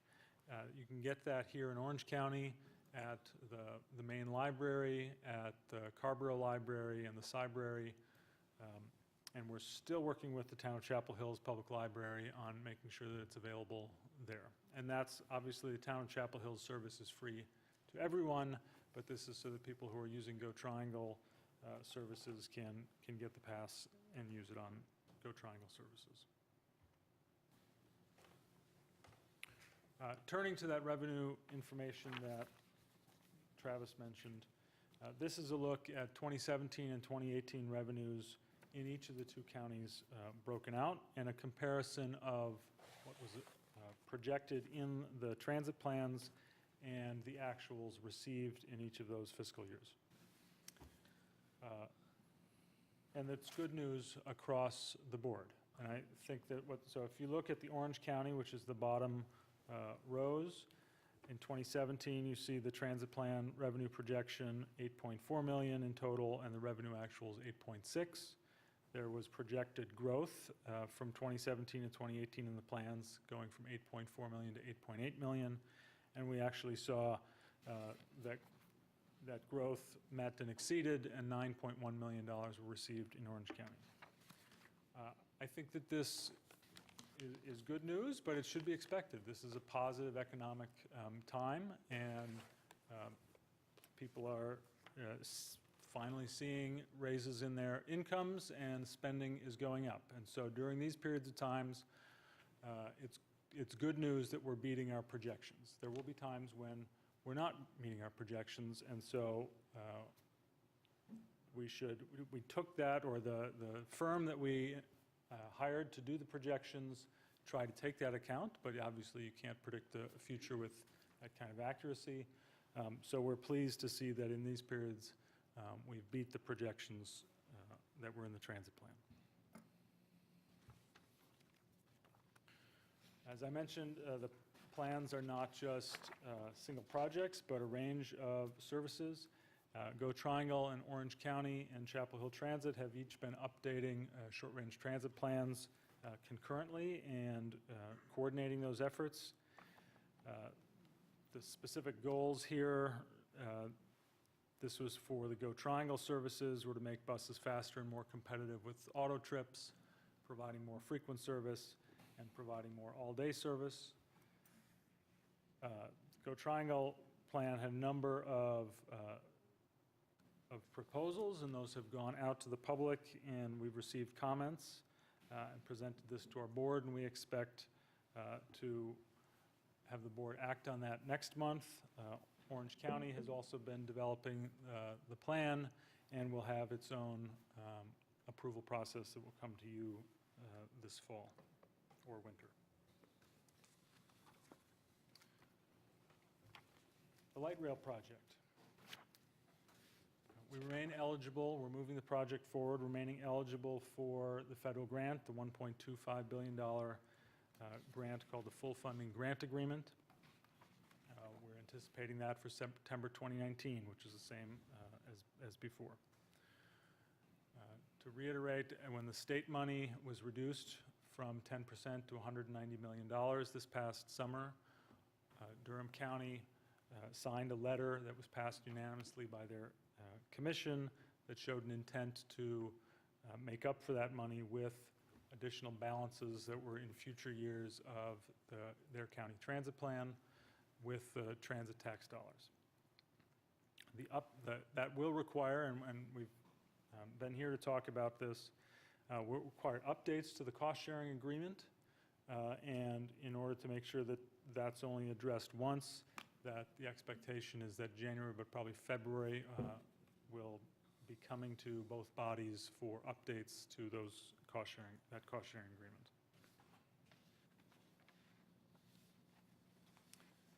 This is what the financial plan looks like now, still with 50% from the federal government. Durham shown here in two segments. One was the $738.4 million that was in the adopted plan and the cost-sharing agreement, and then showing the additional $57.6 million in the lighter green. The state at $190 million, Orange County at $149.5, which is in the cost-sharing agreement and the transit plan. And then the private other contributions, whether those are sponsorships, cash, or property donations, the goal is $102.5 million. At this point in time, we have the property donations from UNC and North Carolina Central Universities have gone through the Council of State, so they've gone through all the approvals. That is approximately $15 million in value. We're still hearing a lot of positive from potential sponsors, and we know that we need to bring those in by the end of the year or the very beginning of next year, and we remain confident that we will be able to do so.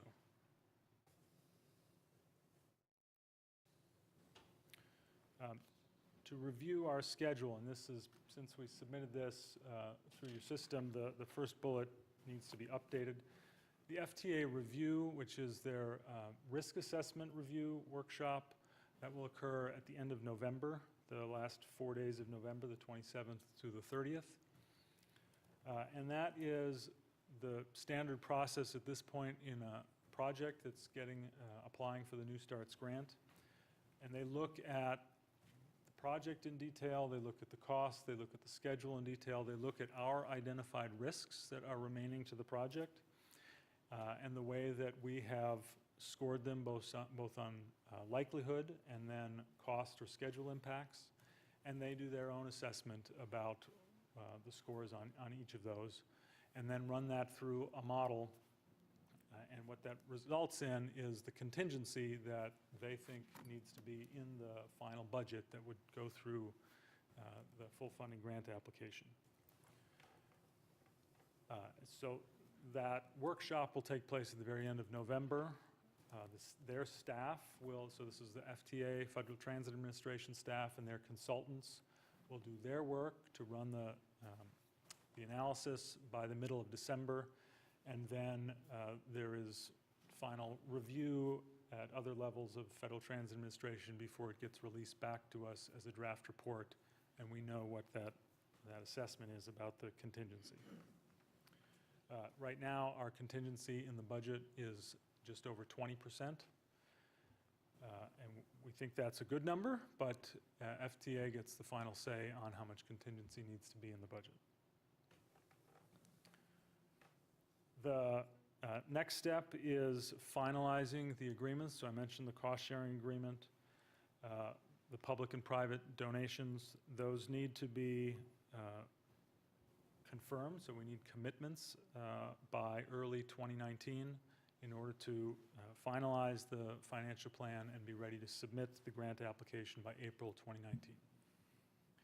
And that puts us on the roadmap that Federal Transit Administration has given us for a September action by the Federal Transit Administration for the full funding grant agreement.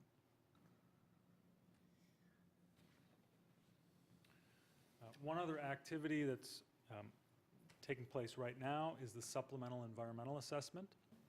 So this was released a couple of days ago. Federal Transit Administration releases it and tells us to go ahead and publish it. So legal notices have been published. It's up on our website at gotriangle.org/lightrail. There's a comment period through the end of November, and 3 public meetings, November 3rd, 5th, and 8th.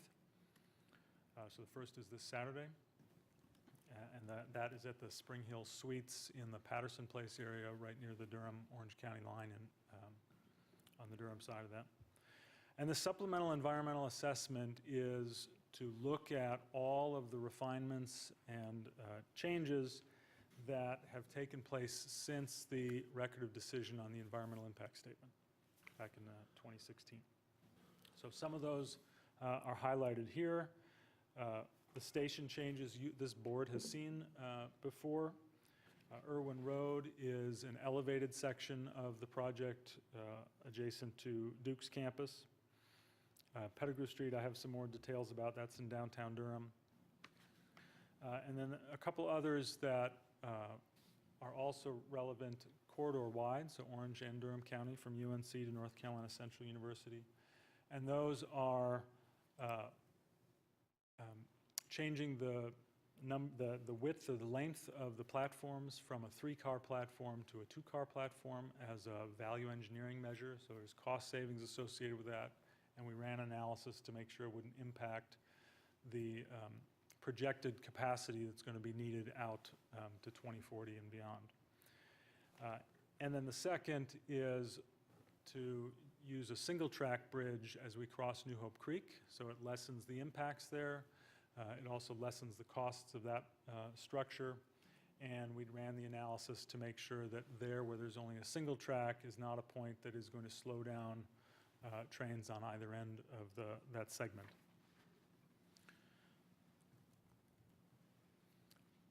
So a couple of the major changes that you may hear more about. The Irwin Road, so this is the elevated section. The real purposes here are to avoid hospital utility relocation or impact that runs along a portion of Irwin Road. Maintaining access to the medical centers and the emergency department entrance along Irwin Road, and minimizing property impacts on the north side of the road. So the 2 stations, this did allow us to bring back a station closer to the VA Medical Center and the main hospital of Duke Medical Center. Pettigrew Street in downtown Durham. So this is an issue where as the engineers did more detailed design work, they discovered that we would need to raise the elevation of Pettigrew Street where the tracks would run to bring it much closer to the height of the current freight tracks in order to make sure that as longer vehicles were crossing from one side to the next, that they wouldn't get hung up in the bottom of the vehicles if they were too far apart, because we have to create a flat space for the light rail tracks, and there's a flat space for the freight tracks. So this is, it ranges along there, but would require, and the proposal is to raise the level of Pettigrew Street. At Blackwell Street, which is right near the, called Corcoran Street to the north side of the railroad tracks, Blackwell Street to the south side that goes into the American Tobacco campus. There is a National Historic Landmark building at the corner. And as we evaluated this and spoke with the State Historic Preservation Office, realized that we would not be able to raise the level of Pettigrew Street there because of the impacts to that historic structure. And that precipitates us closing the Blackwell Street crossing because we can't have a safe crossing for those longer vehicles. I imagine that you've heard that there's a lot of consternation about that. If you read the Independent Weekly, there's a story in the Independent Weekly about this. And so we've been working hard with the neighbor properties, the Downtown Durham Incorporated, other stakeholders, the city, to develop a design process to create what we're calling a signature civic space crossing from the north to the south sides there. And so that design process is in discussion and will be underway, but that would be the mitigation element that's in the supplemental environmental assessment document. So detail that probably Orange County's not that interested about. Dillard Street, a smaller street in downtown Durham that would change to one way. And also Ramsar Street, which is one way, and this is a project that the city of Durham has identified to do. Because of these other changes, we're proposing to make it a two-way street to facilitate traffic through downtown and make sure that it continues to flow despite the other changes. And finally, some changes at Alston Avenue. One of those, again, is a cost-cutting measure, and this was to change from a structured parking deck at the Alston Avenue station and do it with surface parking.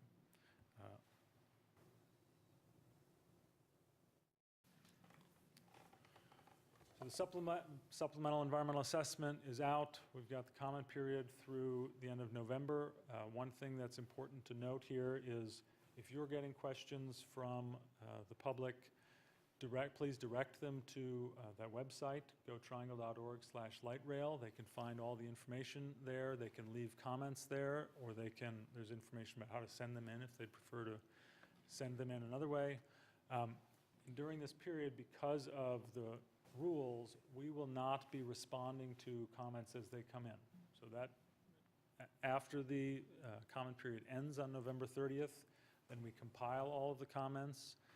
We have to prepare responses to all of the comments that are received, and then that gets published back out with consultation with the Federal Transit Administration, and we expect the final document to be, the target is to have that released in the middle of February. But that is sometimes a concern. People say, I sent in my comment, I didn't hear anything. That's because of the rules that govern this process.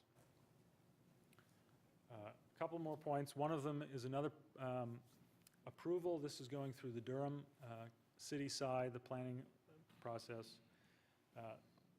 The rail operations and maintenance facility located on Farrington Road near I-40. It has gone through a planning commission hearing. It goes before the Durham City Council, a work session on November 20th, a meeting for action on December 3rd. We are meeting with the neighbors next Wednesday, and we've taken a few of them down on a tour to the rail operations maintenance facility in Charlotte so they can understand how that one works and what the impacts are. We're trying to alleviate their concerns and talk to them about additional design measures that we may incorporate to address their concerns. So all of this is concurrent with the design progressing toward a final design in November of next year. There are informal reviews going on with all of the third-party stakeholders, so these range from the municipalities to the universities. The utilities are a big stakeholder, and the railroads. And so as we're making adjustments, and it's called the normal design progression, that we're checking in with them on a regular basis, taking their comments into consideration, and then proceeding toward those milestones. And that's so that with the FFGA, the full funding grant agreement in September, we're ready to let the first construction package in the very beginning of, sorry, not to let it, but to post the bid documents at the very beginning of 2020, so that construction starts toward the end of that year.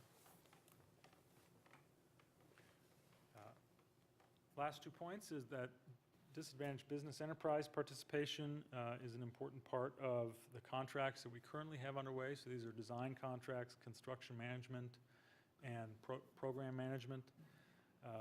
You see the goals there at 14% and 15%. We think that they're on track. When we saw these numbers of 11% right now, we've had action meetings with each of those consultants for them to give us plans for how they're going to get to their goals, and they've been doing that. One interesting point is, as they've tried to identify additional DBEs, the restoration it's required due to the hurricanes down east are really utilizing a lot of DBEs across the state. So it's good that the work, I mean, it's bad that the reason for the work, it's good that the work is there for these companies, and it makes a challenge for our firms to bring them on board. Last point here is that there are a couple thousand jobs that are going to be created during this construction period, and then hundreds of jobs ongoing during the operations. As we've talked to economic development folks, they also talk about the indirect effects of the construction of the station that creates additional jobs, and we need to make sure that residents here in Orange County, residents in Durham County, and across our region are ready for those jobs. So we've been reaching out to local entities to begin talking about the workforce development needs that are going to be there, and I've been receiving a lot of excitement from them about, they see the opportunities there. Some of them have some programs they seek being able to plug into, and we'll be talking about whether there are new programs that need to be developed as we get closer to construction. I'd be happy to take your questions. Great, thank you, John. Let's stick with questions and save comments till after we hear from the public. So does anyone want to start with questions? Commissioner Price. On page 7 with the revenue streams, do you have any idea why why the revenue for the Article 51 and 52 taxes are going down? We don't have good answers to that, and so we have been actually trying to do some investigation with NCDOT, the Division of Motor Vehicles, about whether they're seeing this pattern in other places. Okay. But that also stuck out to us as unusual, given the growth that's occurring in our counties. Right, I didn't know if it meant people were buying less cars. Then the other one was on the land donations, that 4% private and other, does that include, let me rephrase that, the 4% private and other, yeah. Does that include the land donations? That does include the land donations. And the VA as well? Because I know that. So the VA MOU, Memorandum of Agreement, that we're understanding that was approved does include a land donation, but that does not count toward this because it's already federal land. Okay. So just you it avoids us having to pay for something, but it does not count toward this number. Okay. And 2 more questions. They might be related. So the cost share, we're going to have to look at the cost share agreement again next year. That's right. So since we talked about that already, what would trigger, a change in the cost share agreement? So And let me ask the other question also. it might be related. The contingency, you said it's just above 20% now, and it could go up if, I think you said if FTA says so. And so, in that case, who would be responsible for that increase? For those two questions. So let me take the cost share again. First, so the state action precipitated the parties meeting this summer. Yeah, in August. And so the agreement on the path forward was made. We had the letters from each of the two county chairs, but that needs to be memorialized in some language change to the cost share agreement. Okay. That is related to the second item, which is that if the risk assessment comes back and says you need higher contingency levels, Durham City and County are right now weighing options for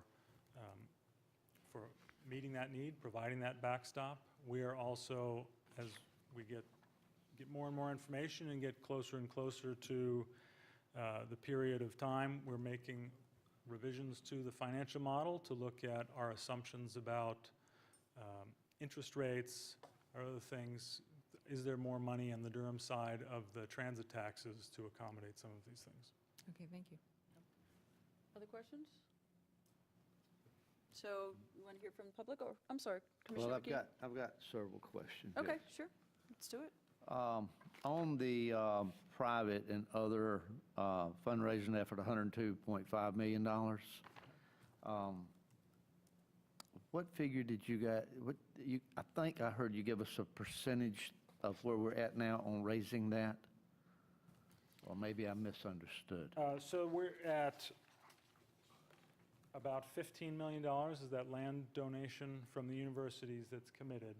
So that still leaves $88 million approximately to be committed. I don't know what the percentage is, but those are the dollars. That's the figures that I had, was about 14.5, $15 million, leaves us 88 million short. And that money has to be raised in the next 3-4 months? It does. And, conversations have been occurring. We actually have other donations that are in process but can't be yet described as committed or publicly announced. But there is, we understand the timeline that is out there, and the Go Transit partners understand that, as well as their consultants working with them. And about what a ballpark figure would that amount to of the remaining 88 million?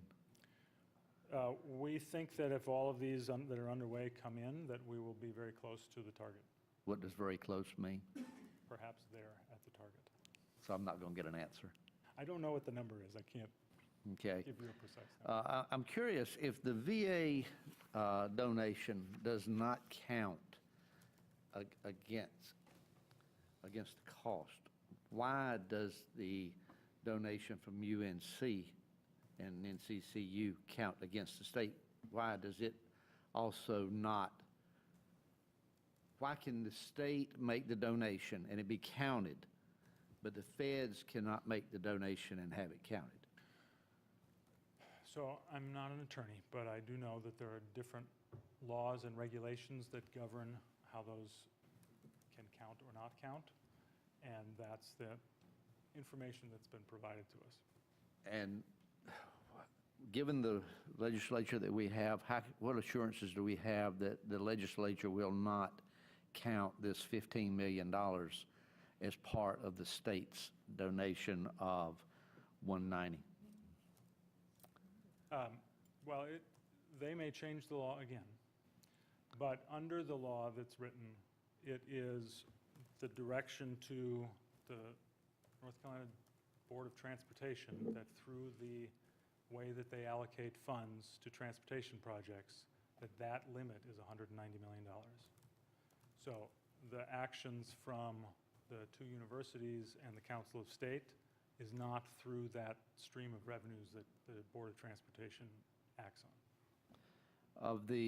We're still using the $2.5 billion total cost to build the project, and I think we have established that that does not include the long-term TIFIA loans of about $800+ million.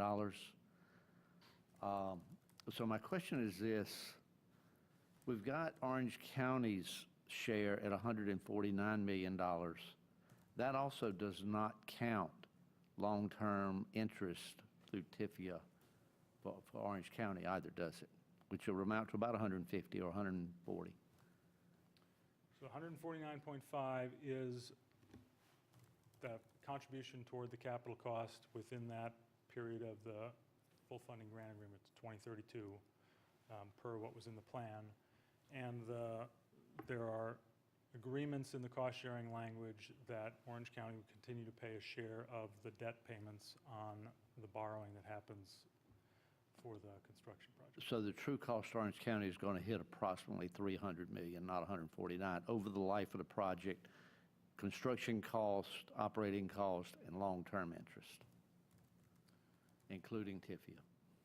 I don't know the exact number to tell you, but But the 149 does not include TIFIA loans or the long-term interest. so the 149.5 does not include any of the debt repayment that occurs after 2032. It does include some debt repayment that happens before 2032. 20 what? 32.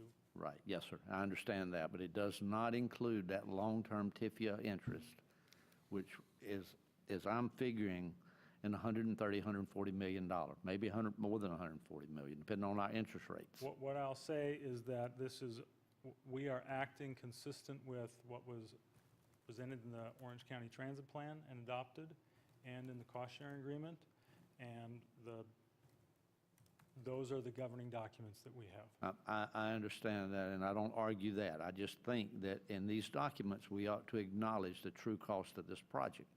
The true cost of this project is not 2.5, it's 3.3 at a minimum. The true cost to Orange County is not 149, it's approximately 300. Because we're not acknowledging long-term interest that we have to pay.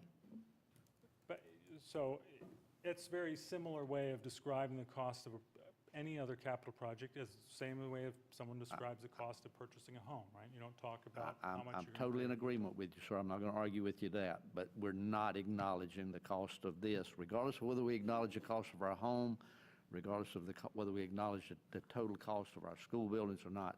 We're not. We ought to be doing it on that also, but we're not acknowledging the total cost on this. One more question, and then I'll cease and desist.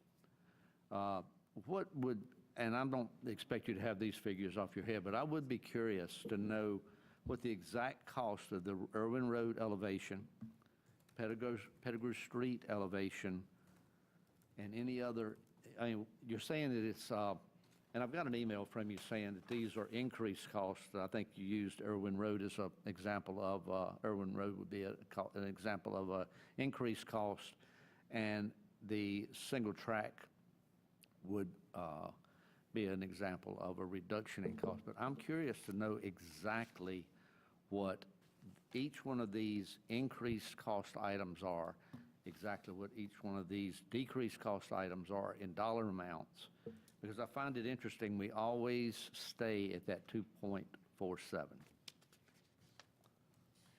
So I don't have all those dollar amounts. No, and I don't say that- expect you to, and I wouldn't push you for that at all. I will say the elevation of the Irwin Road segment is approximately a $90 million add to the project.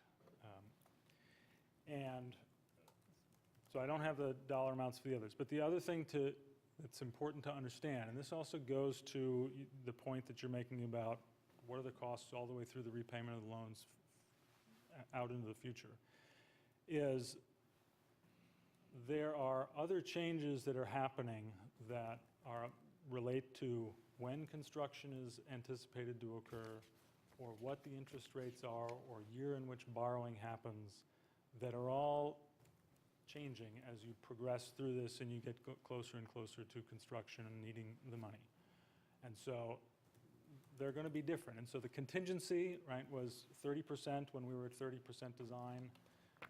Now it's at 20%, and so some of these changes are, we learn more about the project, costs went up, and the contingency comes down to accommodate that. So that's another way that we manage to the budget that we knew that we have for the project. Thank you. Any other questions? So let's hear from the public. John, please stand by and we can come back with some comments. We have Bonnie Hauser first, and it's 3 minutes, and Commissioner Markopoulos will be on the timer this evening.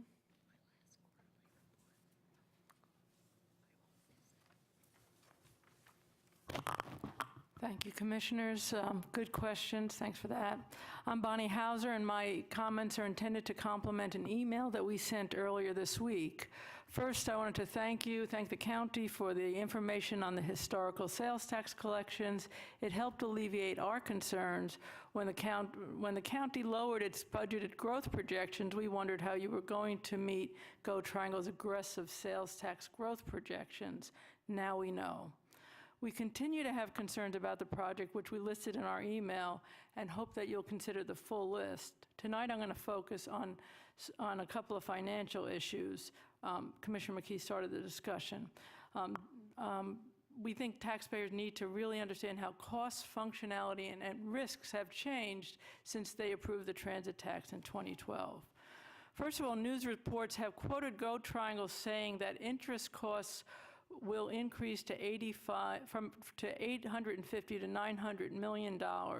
We've also read about the cost estimates for the changes to Irwin Road, unresolved concerns of downtown Durham business owners, and all the while Go Triangle and elected officials tell us that the capital cost remains at $2.4 billion, ignoring the debt burden that is increasing for Orange and Durham County. For Orange, the total project costs exceed $300 million. And how much more, including interest, might this project cost Orange County taxpayers? Because we will have to pay those bills. Second, how much functionality is being cut or shifted to local governments? In the 2017 plan, the MLK BRT was shifted to the county, and about 20% of our expected bus hours were cut. Go Triangle also identified $75 to $100 million of unfunded needs that will be needed to keep basic bus services operational. What further cost shifting or value engineering should we expect in the future? Third, as costs are shifted, how much will it cost Orange County to keep its transit services operating? We know that LRT is funded from the transit tax, but it appears that public transportation, that's buses and other services, will be funded out of the town and county general funds, where transit will compete with schools and other essentials. There's still a question about how changes to TIFIA could impact costs and the county's ability to borrow money in the future. With our questions and these things in mind, we ask that you please invite Davenport back to update their review and assess Orange County's risks. And while they're at it, maybe staff can give us an idea of how much our own transit services will cost. With your help, we can assure everyone that we can go forward with confidence. Thank you. Thank you, Ms. Hauser. Sherry Hardman.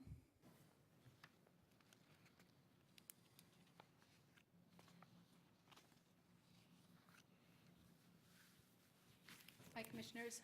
My name's Sherry Hardman from Chapel Hill. And this is a little bit impromptu, so I'm responding to something primarily specifically about the rail operations maintenance facility. And I was part of the group that went to the Durham Planning Commission because of the proximity of the ROMF to our neighborhood.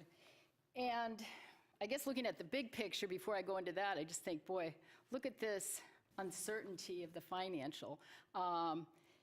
If basically Durham County has some major financial problems, I mean, it looks like all of the burden is going in that direction. And how's that going to affect Orange County? Because the state's going down. We have no idea about the federal government. There's no indication the federal government's going to fund this. I mean, really none. And I mean, yes, they've gone to some of the processes, they have some of the funding, but when you look at the list when they come back, Durham County, Orange County light rail is always on the bottom of the list. Probably one of the things, if you actually looked at the population for Durham and Orange County, you added those two counties up, it's 1/5 right now of any other light rail transit in the world. I don't know if you know that, but when Go Triangle made this whole proposal, they added Wake County. So you've always had these Wake County numbers, but in reality, you're so much smaller, we're so much smaller than what, than what we're, the money that we're talking about is such a ridiculous amount of money for such a small population. Nobody brings it up, but since I'm here, I'll bring it up. But anyway, just quickly, so at the Light Rail Planning Commission, that did fail, by the way. Our Go Triangle person didn't happen to mention it, but it did fail. It didn't go through the Durham planning. I'd had a letter prior, and then we had actually at the meeting, Tom Miller, who's one of the senior planners, he had said in prior, he said, I do not favor this site. Among other things, it annoys me that the developer, Go Triangle, proposes to ignore stream buffers, eliminate wetlands 100%. So basically 100% of the wetlands were, which totally violates all the Durham County planning rules. 70% of the stream buffer was eliminated. And then he went on to say that he just felt that this was not a good site. I mean, if you actually look at the site, it also proposes a problem regionally, transportation-wise, because you're cutting the buffer of 40 to where now, if something happens at 40, you're not going to have that land anymore because it's going to be used for the light rail facility. So I just wanted to kind of bring that into context because I don't think that's ever really been studied very much from an Orange County perspective. And then the other thing is, just at the same time, you've got the major proponents of downtown that are saying, wait, what are you guys doing? This is a mess. Duke is still saying this isn't good. The feds don't say you've got the money. The state's trying to give you all kinds of hurdles. So what it boils down to is a lot of responsibility on these two counties. And as a taxpayer, I'm really very concerned. Thank you, Ms. Haldeman. That's all I have. Does anyone else want to speak? Okay, let's come back with comments from the board. Questions, comments? Okay, Commissioner Markopoulos? So one of the memes that continues to circulate is that the DOLRT is preventing other transit projects from coming to fruition, and that we're going to have to pay our own money for that. So the information, I presume, is on the Go Forward website that details the expenditures from the transit tax money and shows all of the added transit projects that have been paid for by that money.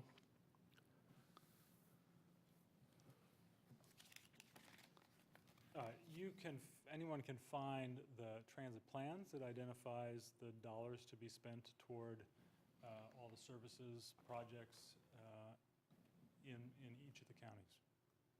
And I'll check to see if I believe the annual reports are also there that show the progress toward implementing the plans. It'd be great to make that front and center because it's something that people continue to mention.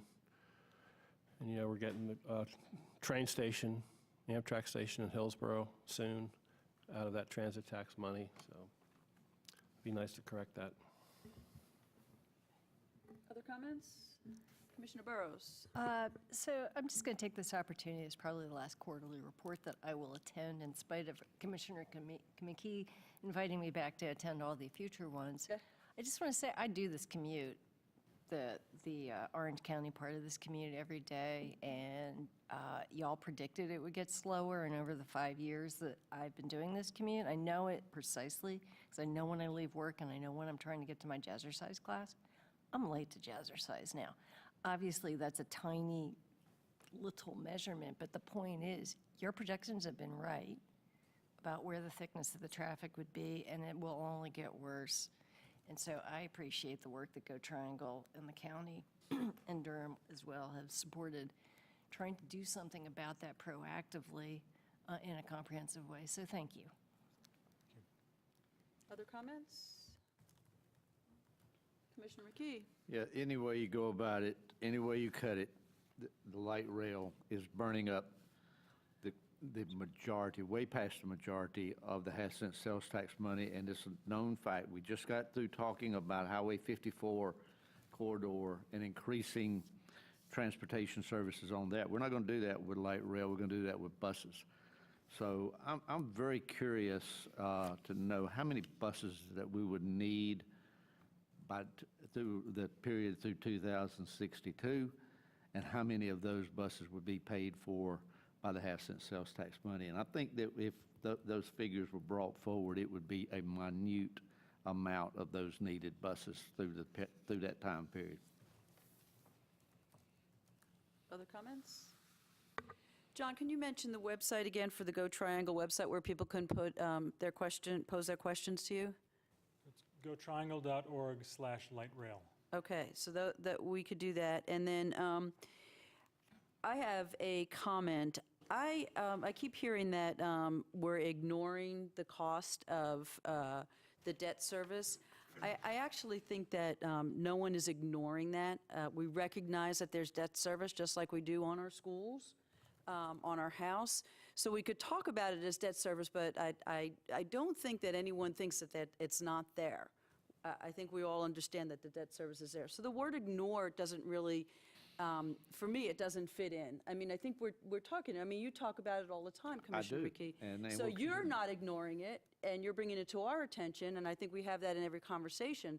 So the word ignore really doesn't fit the conversation. I mean, I appreciate that we do talk about it all the time, but we talk about debt service a lot. We do it during our budget season. We've done it at every single conversation here. So I don't think anyone is ignoring it, and that's just, you know, a little quirk of mine. Let's see. Travis, you and I talked a little bit about making sure that we're driving everyone to our website for questions. And I think it's a good idea as we get letters from groups or private letters from folks to make sure that we're driving them to the website. So if we can coordinate answers, some of the questions that you may or may not be answering on your website, but we can put on our website. I think it's a good way for everybody to have the same information instead of individually going back and answering each letter, because then we're replying to that group, but maybe other people in public would like to hear replies to that. So if we can, if it's okay with everybody, I think it's a really good idea to drive people to the website, to the Go Triangle page, if that feels right. Okay. Do we have anything else for John or Travis? Okay. John, thank you so much for being here. Appreciate it. Okay. We have received that. Thank you. All right. Does anyone want to pull anything from the consent agenda? If not, can I have a motion to move the consent agenda? Move the consent agenda? Okay. We've got Burrows and McKee. All in favor? Aye. Okay. County Manager's Report. Thank you, Madam Chair and County Commissioners. I want to just reiterate, you have this map in front of you. This is, there is, as I said earlier, there is a meeting which will be held on Monday, November 5th at Southern Human Services from 4 to 7. The public may attend at any time during the meeting hours. And there will be no formal presentation. However, there will be maps of the proposed plans as well as project team members who will be available to answer questions and receive feedback. And also, the opportunity to submit written comments will be provided at the meeting and can be done via phone, email, or mail no later than November 19th, 2018. So I wanted to reiterate that. And then also on November 8th, we have a work session, and that also is at Southern Human Services at 7 p.m. And the items there will be a presentation by a UNC student on local homelessness. There, we will also have the local voucher program. We'll be bringing information to you all from housing on the criteria for the local voucher program. Environmental impact included on abstracts. That information will be coming options for you to discuss and decide, and then also boards and commissions. And so that's for the work session on November 8th at 7 p.m. at Southern Human Services, and that concludes my report. Thank you, Ms. Hammersley. County Attorney's Report? Nothing tonight. Thank you, Mr. Roberts. Okay, we're moving to 11. We have the Animal Services Hearing Panel Pool. and there are a number of suggestions. No, really, we're just moving a couple of people around. We're moving people Yeah, we're around. just moving Okay, so that's what we need to approve, and position 18 to 1, 10 to 18, and then position number 6, is that what, are we That also? is what is vacant at this point. That's still vacant. Okay, so let's move, let's vote on moving the folks around first. So you can see the position 18 is moving to 1, and position number 10 is moving to 18, so I need a motion to approve that. So moved. Okay, it's Burrows and Price. All those in favor? Aye. Against? Okay. And then we have position number 6, and that is for the town of Hillsborough. Position 8, public safety field. Position 10, at large, and 11 at large. So we And need to. Position 10 was sorry. just vacated by Ms. Schwarke, and she moved into another position, so that left that one vacant. So yes, you do have 4 positions vacant. So there's 4 positions vacant. I'd like to make a nomination. Okay, Commissioner Price? Yes, I'd like to nominate Matthew Bonds of Chapel Hill for the number 11 seat, at-large seat. Matthew Bond, did you say? Yes. Okay. Do we have any other recommendations? I don't think there were. That's all you got. The only person. Okay, so let's vote on that for number 11, Matthew Bond. All those in favor say aye. Aye. Okay, no one's against. That's 11. Okay, so we have 6, 8, and 10. 6 is Town of Hillsborough, 8 Public Safety, and 10 is at large.